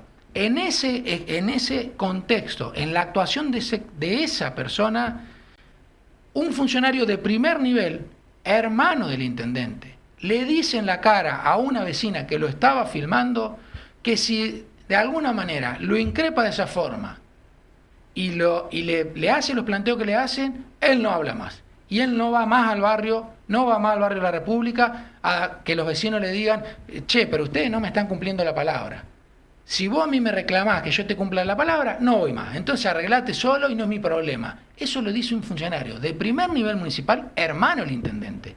Yo me pregunto esto, ¿podrá el intendente Gastón Issa ir a la zona norte de nuestra ciudad con el papel que le firmó a unos vecinos que le iba a dar los servicios públicos a un barrio que está desarrollándose fuera de la norma? Eso está claro. Pero que él le firmó siendo candidato, siendo abogado y siendo legislador y habiendo sido ministro, es decir, no es un ignorante de las normas a las que se comprometía. Le firmó y dijo, si yo soy intendente, nosotros vamos a regularizar esta situación, que es una situación de larga data problemática. Lo firmó. Es decir, que no se puede aludir desconocimiento de las normas. Por supuesto que no. ¿Irá el intendente con ese papelito a buscar a los mismos vecinos después de un año y medio y les miren cómo yo vengo a caminar libremente por acá de manera tranquila? Y más aún, preguntarle a los empleados y empleadas del Palacio Municipal, del edificio de la municipalidad, ¿por dónde entra el intendente? ¿Dónde estaciona? ¿Cómo camina en los pasillos? Está bien que tiene un andar rápido, pero bueno, preguntale. Entonces yo digo, ¿lo podrá hacer? Y yo supongo que sí, te van a decir que sí, porque salen a caminar, todos salimos a caminar a veces con gente alrededor. Bueno, yo para bien, para mal, he ocupado diferentes cargos, bueno, está toda la vista, a mí me podés stalkear de arriba abajo, hacer lo que vos quieras, y voy a seguir caminando porque soy un laburante, a pesar de tener una profesión, yo... no tengo duda que pertenezco a una clase trabajadora, no tengo duda que el pueblo argentino, para decirlo de otra manera, la ciudad de San Luis es de base de clase trabajadora, no hay iluminado acá, y el Estado y los dirigentes y los principales dirigentes más aún tienen que tomar conciencia de eso, que en esta ciudad se eche gente, que vos veas en el estudio cada vez más gente que te viene a ver a vos, porque no sabes si agarrar la propuesta de retiro voluntario o ir por una indemnización. Para los abogados va a ser más trabajo, pero es dramático. Y que la intendencia haga de cuenta que no pasa nada y meta, no sé, una pala para levantar 3 hojas en una calle del Parque Industrial y te diga, estoy refuncionalizando. No. Entonces, para mí, yendo a la respuesta, Chueco, creo que los videos públicos te dan esa respuesta. ¿Cómo puede ser que siendo funcionario uno... se sienta habilitado a responderle a un vecino que si vos a mí me reclamás a los gritos y prendiendo una goma, que me vas a ir a prender una goma enfrente de la municipalidad, porque no tengo agua, porque no puedo hacerle ni a comer a mis hijos, porque no me puedo bañar, porque no tengo nada, que un vecino que reclame eso, y la respuesta de un funcionario sea, si vos me hablas en ese tono, yo no vengo más. Tremenda respuesta. ¿Y qué hago la última? No estoy operando, me piden a mí que ponga los audios. No, acá es decisión del conductor no poner ningún audio. Cagó Diego acá. Lo pongo al frente. Tomá. La última pregunta. Estuve en comunicación telefónica con el diputado nacional por San Luis de Unión por la Patria, Ernesto Nadralí, más conocido como Compañero. el nacido y criado, el Pipi, ex ministro de Seguridad, ex intendente de La Toma, etcétera, etcétera, etcétera. Y él hablaba del patrimonio del gobernador de la provincia, que es un patrimonio excesivamente abultado, en funciones de que no ha tenido otro registro más que el ámbito público. Mi pregunta, te lo traslado de un legislador nacional a un legislador local. ¿Se sabe cuál es el patrimonio del doctor Gastoniza? No, y eso también es un problema porque tiene que ver con la opacidad. No solamente de esta gestión, que es muy opaca, pero muy, Te veo un dato. Deben 2 trimestres de rendiciones, o sea, 2 rendiciones trimestrales del año 2024, no las... Un semestre, medio año. Hace, antes de ayer o antes de ayer, la secretaria de Finanzas de la municipalidad, la contadora Malamud, dijo que está todo impecable y que todo rindieron y está todo presentado. Es decir, en una cámara le miente al pueblo. Deben medio año de rendición trimestral. En un año de gestión. En un año de gestión. Pero quieren auditar a las universidades, están alineados con esa idea. Por eso digo que nosotros a esto, ¿cuándo lo vamos a ver? Lo vamos a ver después de las elecciones. Claro. ¿Y les importa? No les importa. ¿Por qué? Porque juegan a la impunidad.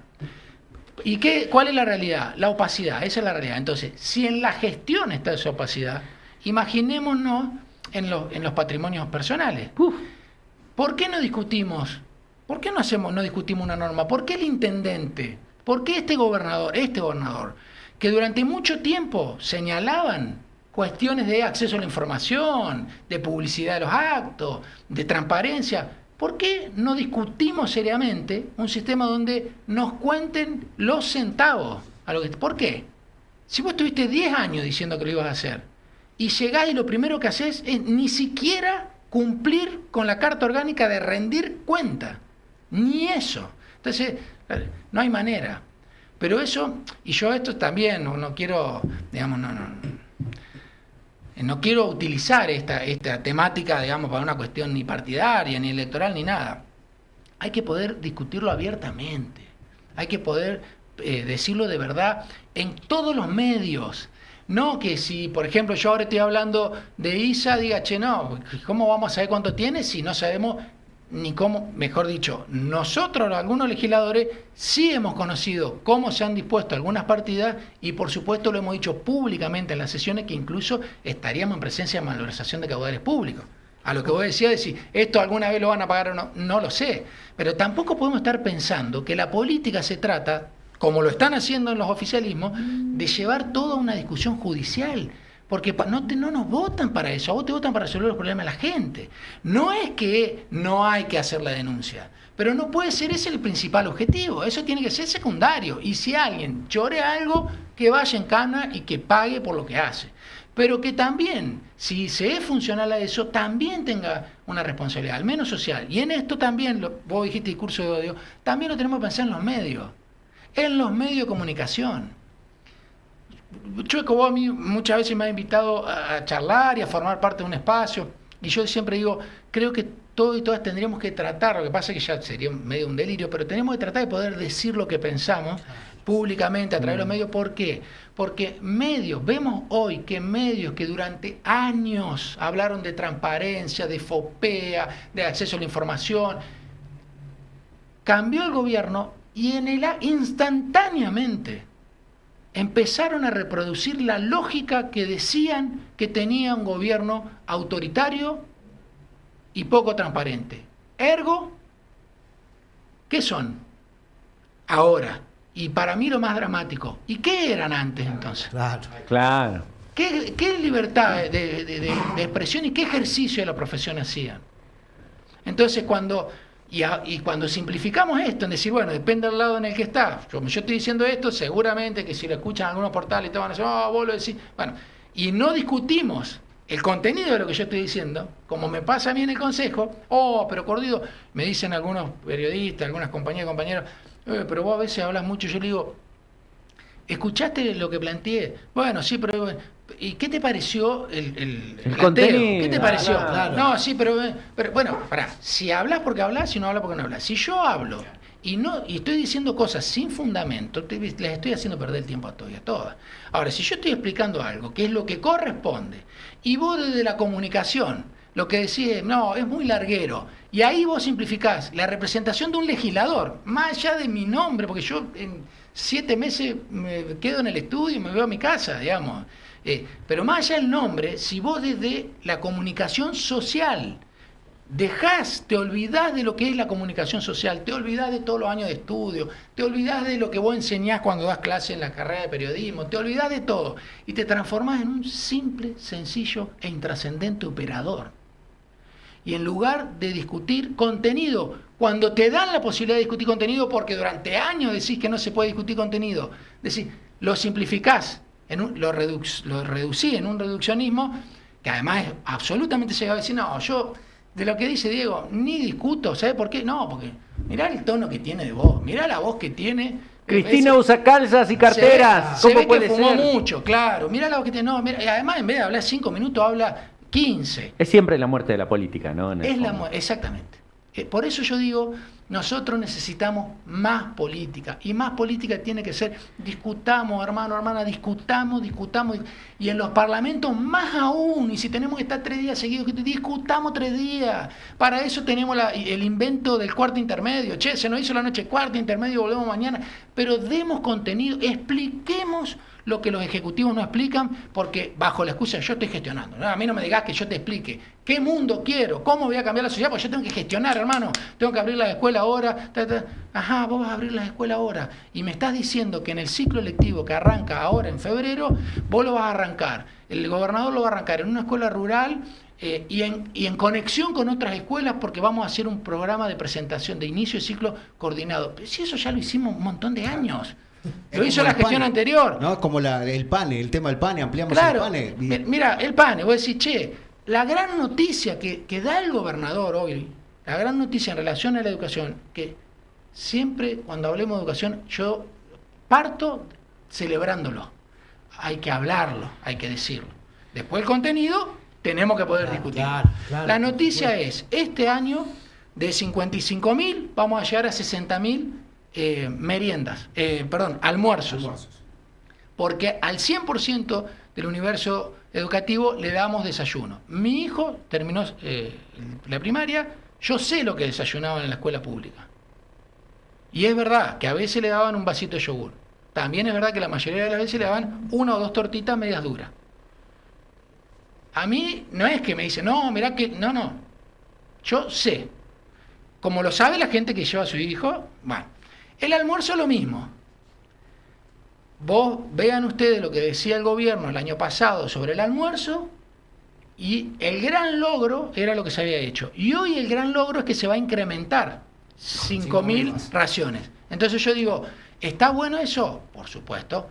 Pero yo lo que me pregunto es si esas 5.000 raciones son algo que nos quedó colgado el año pasado porque no tuvimos capacidad operativa, no pudimos gestionar bien, no gestionamos, no es que gestionamos bien, nos alcanzó para 55.000, nos faltaron 5.000, pero gestionamos lo mejor que pudimos, perfecto, yo puedo hacer una crítica más o menos voluminosa, pero en definitiva estoy discutiendo la gestión.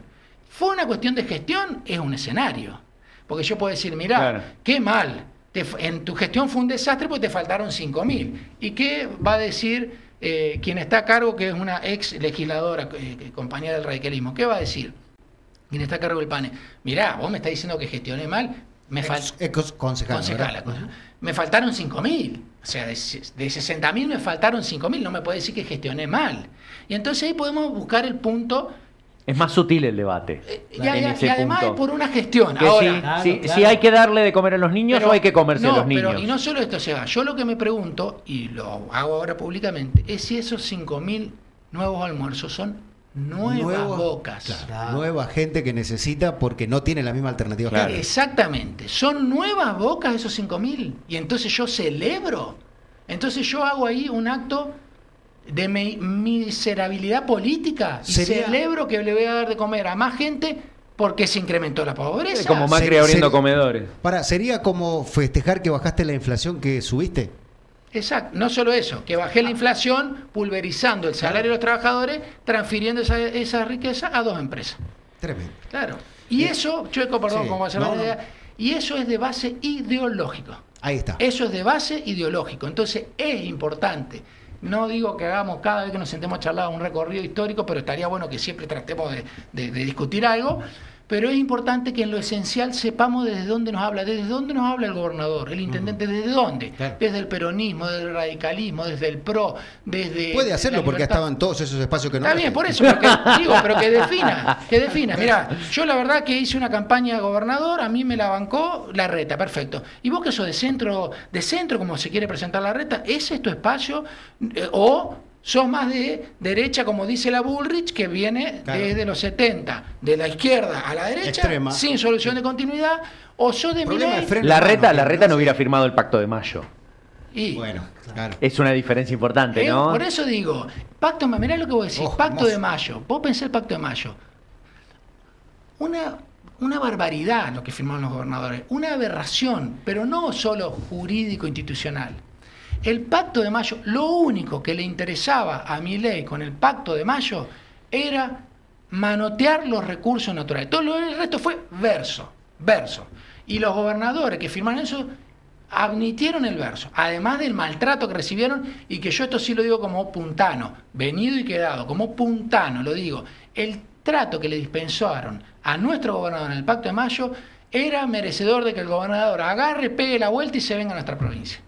No la humillación con la que vimos nosotros cómo trataban al gobernador de nuestra provincia, aunque sea de otro color político. Con otro pacto recordado, ¿no? San Luis no firma, yo no firmo. Por supuesto. El pacto fiscal que ofreció Macri a San Luis en aquel momento. Explicándolo. Y explicando por qué. Explicándolo, Che, no soy yo. Es la provincia. Bueno, el Pacto de Mayo, vos nombraste, que estaría buenísimo que lo podamos discutir con el gobierno. Claro. Como la adhesión que tuvo la provincia a la ley base, sería bueno que lo podamos discutir con el gobierno, en una mesa, en el panel, en canal, en San Luis más, en todo un país. En el ¿Cuántas Torrillero. veces te han invitado a San Luis Maya en lo que va del año? Mira. Bueno, que venga Tantas Poggi que no me acá y lo acuerdo. hable. Que Tantas que no me venga, acuerdo. que venga Poggi acá y lo hable con vos. Pero digo, No fue al canal porque estaban los muchachos pero recargando además, sueldo. lo del pero canal. además digo esto acá, por ejemplo, San Luis Mag, ahora tiene toda la mecánica de streaming y todo eso, que está invirtiendo una torta de plata en eso, para hacerlo un poco como más ameno, como esto acá, para hacerlo más. Bueno, sentémonos en estas mesas, charlen, aunque nos equivoquemos, aunque capaz que en algún momento, che, le dijo una barbaridad, no importa, porque esto es lo que soy yo. No es que yo estoy cumpliendo ahora una formalidad, no, yo soy concejal, sí, pero acá vengo yo. Claro. No estoy sentado en la banca donde tengo un reglamento, estoy acá, entonces me hago cargo, para bien o para mal, me tengo que hacer cargo de lo que... Y si no digo, che, gracias compañero, no voy. Bueno, no, usemos el canal del Estado para eso, discutamos, Es cuéntenos. del Estado. Bueno, Es del Estado el Claro, canal. claro. Bueno, es que además nosotros decimos en off lo mismo que en on. Claro. Y vos decís lo mismo acá Sí. que allá en la legislatura. Es como lo mismo. Y ahí yo digo esto, Seba, cuando a mí me preguntan, Chueco, che, vos podés caminar, y yo camino. Y a mí me van a decir lo mismo que me podés decir vos acá, me lo podés decir en el consejo, me lo podés decir en la calle. Bueno, pero Los sos jubilados- grandote, vos sos los grandote, jubilados puedes por el andar. boleto, los jubilados por el boleto, los empleados que estuvieron 6 meses afuera cagándose en la lluvia. Todos te dijeron y a todos escuchaste. A eso me refería. Es difícil Claro. porque ellos cierran la puerta, es raro. Digo, en la calle deben hacer lo mismo, ¿no? Chueco, por supuesto. A mí como legislador me tocó 2 años de oficialismo, 2 años de oposición. Los años de oficialismo, te puedo asegurar que jamás dejamos ni de ir ni de recibir a los vecinos y vecinas. La mayoría de los encuentros eran encuentros críticos. ¿Por qué? Porque ¿qué te plantea el vecino? El vecino no quiere, esto también, muchacho y muchacha que estamos en la política, aflojémosle a la egolatría.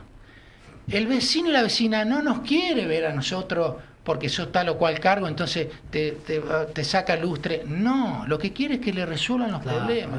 Ahí va. Entonces, y si para resolver el problema te va a putear, y sí, te va a putear porque es la forma que tiene de explicarte el problema. A esto se lo digo al funcionario compañero, que no sé si es compañero, porque no sé cuál es el origen, Agustín Isa, cuando dice, si vos a mí me puteás, yo no vengo más. No, sos el hermano del intendente funcionario, encargado de obra pública de la municipalidad, y le vas a decir a un vecino Que no tiene agua. con qué autoridad, con qué legitimidad, pero fundamentalmente con qué tupé, para decirlo en una palabra vieja, con qué ética, con qué moral vos le decís a un vecino, si vos a mí, Diego, me puteás, yo no vengo más.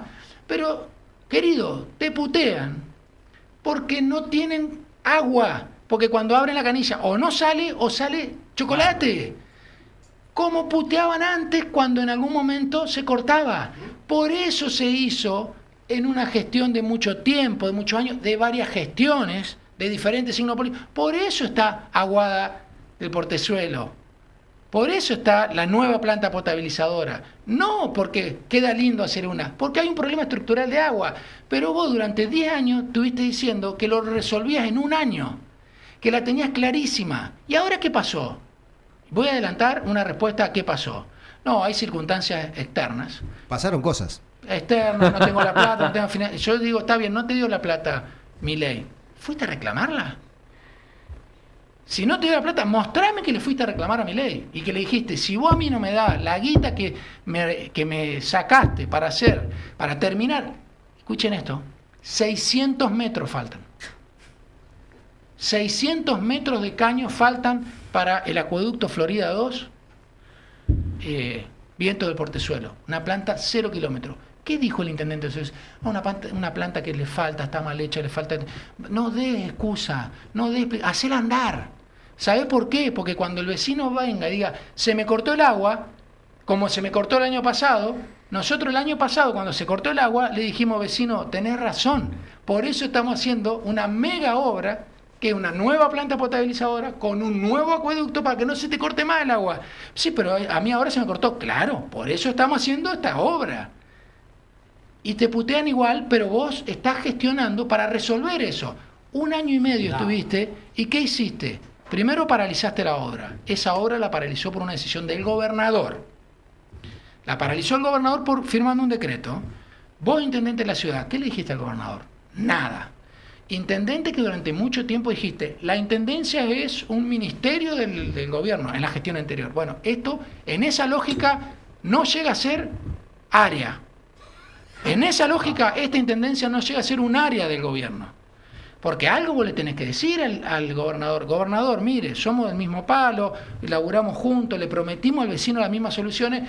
Tengo la planta potabilizadora 0 kilómetros, anda, certificada por la empresa.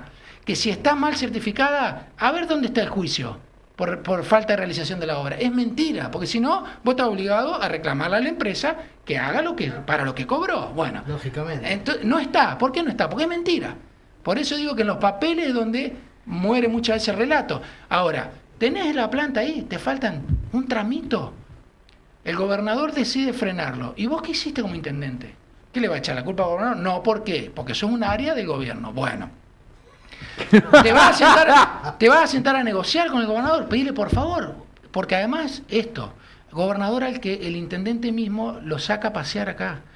Esto es una opinión personal, veo que el gobernador hace un esfuerzo tremendo por legitimarlo al intendente. Se nota, lo decimos nosotros que somos oposición, lo dicen los propios funcionarios y lo dicen los vecinos, cómo el gobernador le mete remo para tratar de levantar el lastre. Bueno, a lo mejor a estos vecinos de la zona oeste, en vez de mandar al hermano para plantarse como si fuese el dueño de una verdad, desconociendo que es un funcionario al que se le paga con los impuestos de esos mismos vecinos, ¿cómo va a ir a apretar a los vecinos? Entonces nosotros, ahora vuelvo a uno de los...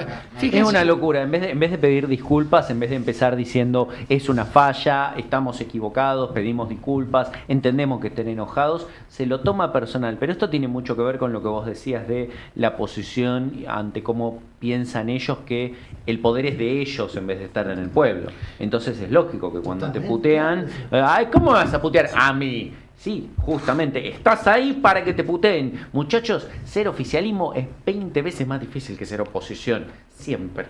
Pero eso, Seba, también es algo eso que vos acabas de decir, es algo que creo que nos cabe a todos y todas. En todos. Decir, che, yo soy el que gobierno, entonces ahora yo soy el que digo cómo tiene que ser la sociedad. Por eso vuelvo al principio que traté de hacer un linkeo con casi el principio de los tiempos. Eso es un defecto de la política que tenemos que discutirla para cambiarla. Y parte de la discusión es decir, che, pero ¿y ustedes cuando eran gobierno? También.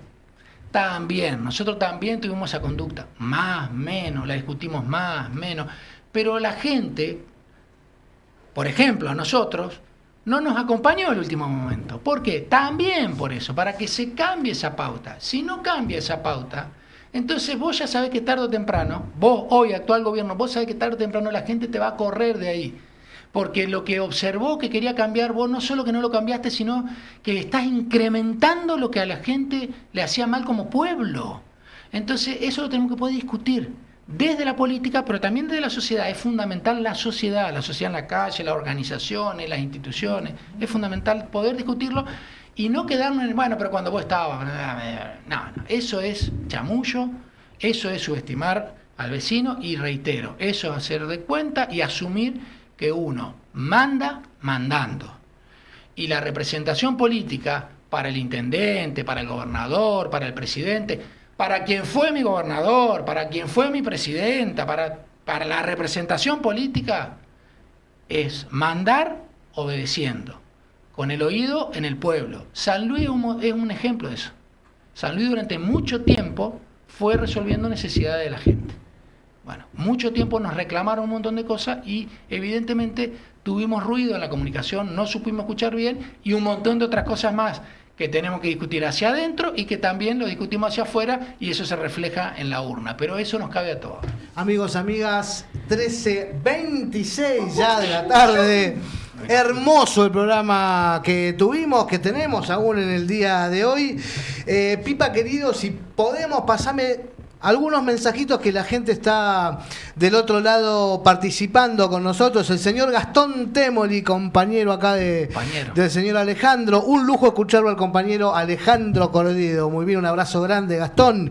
Oscar Apa dice, pregunta para el compañero Cordido. ¿No cree usted que los que se van es porque nosotros elegimos mal y ponemos 4 de copas para llenar las listas? Gracias. Con lo que hablábamos antes, sí, de los errores de armado de lista que a veces tiene la dirigencia, sí, y que finalmente es lo que termina ofreciendo al pueblo, ¿no? Sí, eso puede haber casos donde, bueno, cambian las circunstancias. Incluso uno mismo muchas veces tiene discusiones donde dice, bueno, a ver, si cambia el escenario, claro, nosotros tenemos que evaluar ese cambio. Y uno ante un cambio de escenario puede decir, bueno, pero yo me mantengo en mis convicciones. Totalmente. Y a mí me lleva a tomar tal o cual conducta. Pero y claro, capaz que un compañero o una compañera, no, para mí es otra y otra. Eso es un esquema.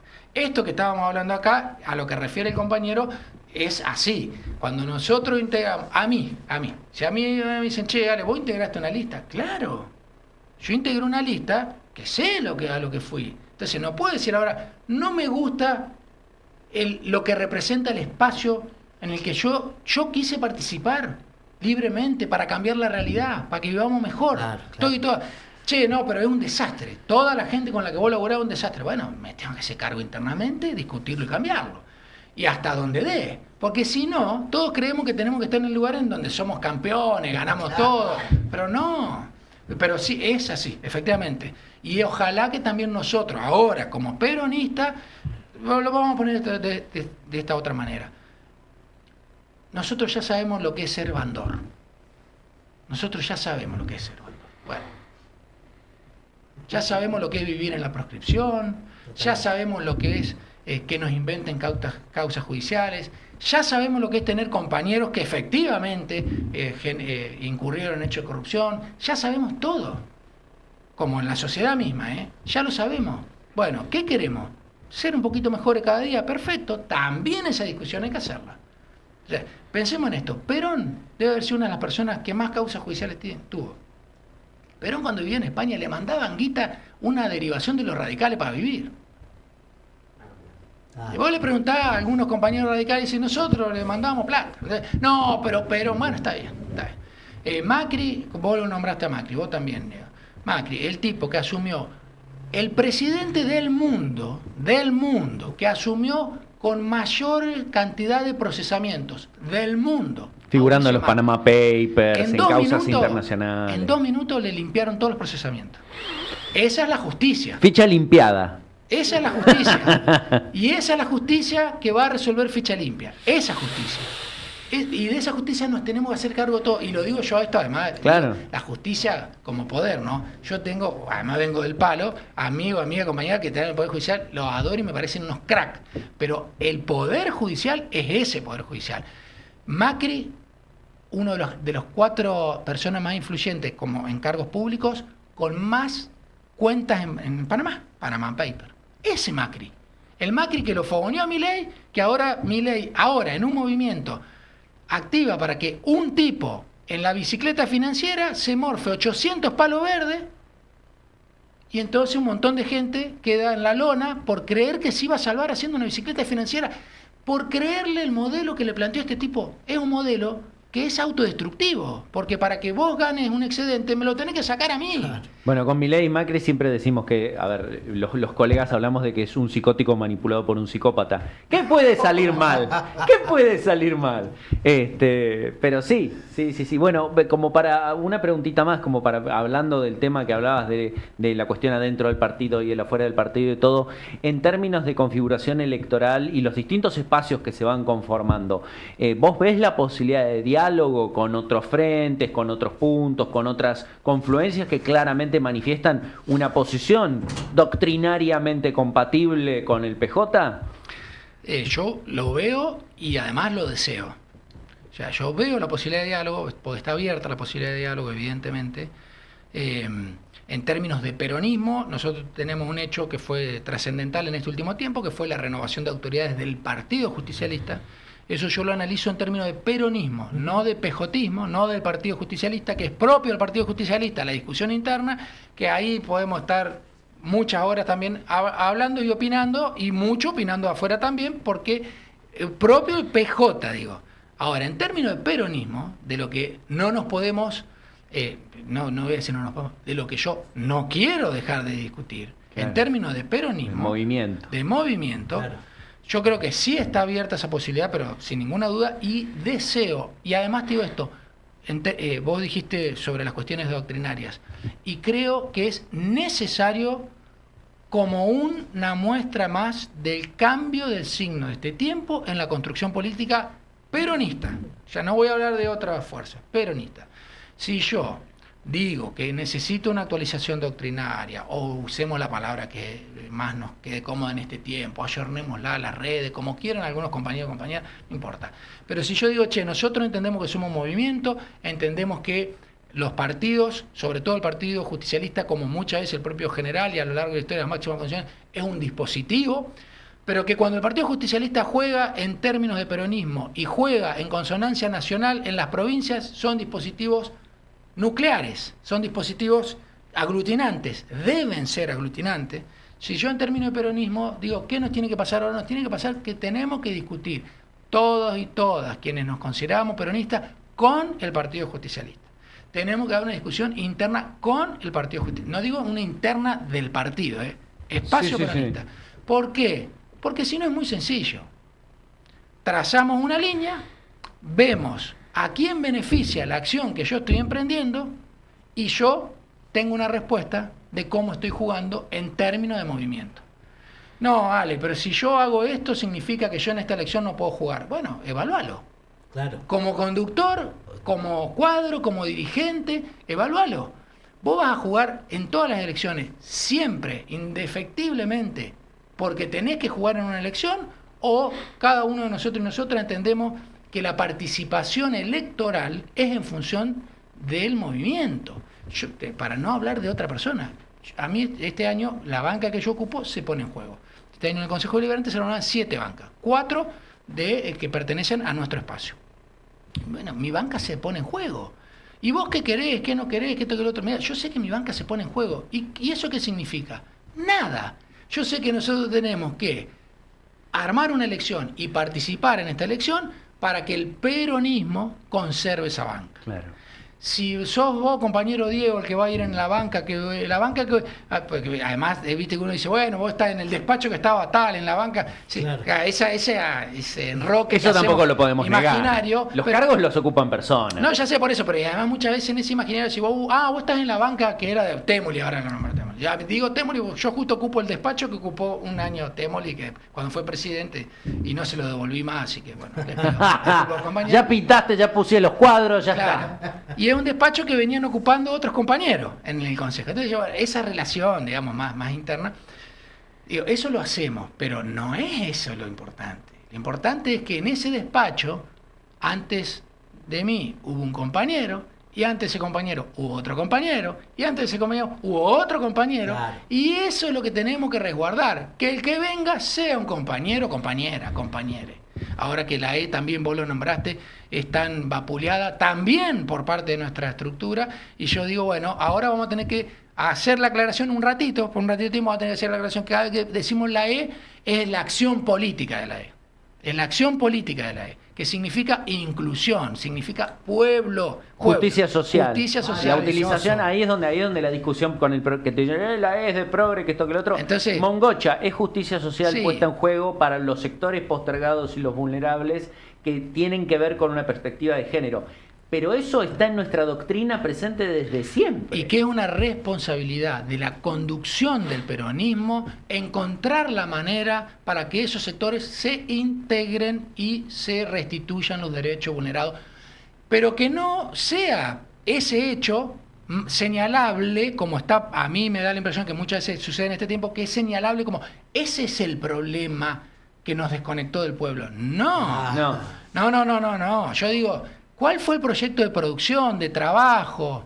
¿Cuál fue el proyecto de discusión con los compañeros y compañeras que pertenecen a los diferentes cultos? ¿Cuál fue el proyecto de discusión de la extranjerización de nuestros recursos? ¿Cuál fue? Y también cuál fue la discusión sobre los derechos y la ampliación de algunas minorías, que son, para los que les encanta, digamos, tomar de modelo al Imperio del Norte, son las clásicas discusiones de los derechos civiles. También, ¿por qué lo tenemos que hacer nosotros? Porque nosotros fuimos artífices de un montón de conquistas y eso no representa, nos juzgan por lo que hicimos. No, compañeros, compañeras, nos juzgan por lo que no hicimos también, claro. Y a veces digo fundamentalmente. Sí. Sí, me parece que un poco ahí está esta bendita autocrítica que todo el mundo dice que tiene que hacer el movimiento. Me parece que va más por ese lado y no tanto por nombres personales. Querido Pipa, ¿hay algún mensajito más que pasemos? Ya nos estamos yendo. El programa de hoy, 13:37 en la ciudad de San Luis. Nuevamente el señor Gastón Temo le dice: Alejandro Cordido es un compañero indispensable para esta etapa de resistencia frente a las políticas que castigan al pueblo y ponen en jaque nuestra soberanía. Mirá qué lindo mensaje del compañero Gastón. Se agradece siempre. Se agradece porque además, en el caso de Gastón, nos conocemos, conozco de sus convicciones, de su recorrido, y también, bueno, estuvo acá, sí, tuvimos la suerte de buen tenerlo. programa, Excelente. por ahí tenemos estilos distintos con Gastón. Gastón es una persona, me parece que muchas veces expresa las cosas de manera más directa, es algo que a mí a veces me dicen, bueno, pues son estilos distintos, Son estilos, claro, pero que sí. compartimos, Claro que sí. compartimos convicciones muy claras.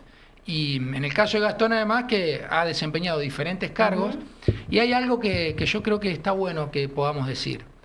Nunca jamás renegó de ningún lugar en el que estuvo. Es decir, no ocultó nunca jamás los diferentes espacios dentro del peronismo que ocupó. Lo digo especialmente, lo nombro al compañero Gastón porque estuvo incluso a nivel provincial en un momento en donde había enfrentamientos, digamos, dentro del peronismo.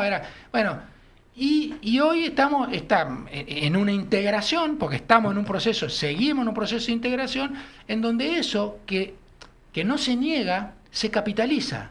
Porque es como negar el origen, digamos. Totalmente, claro. Yo no puedo claro. negar si yo niego mi sangre, niego mi existencia.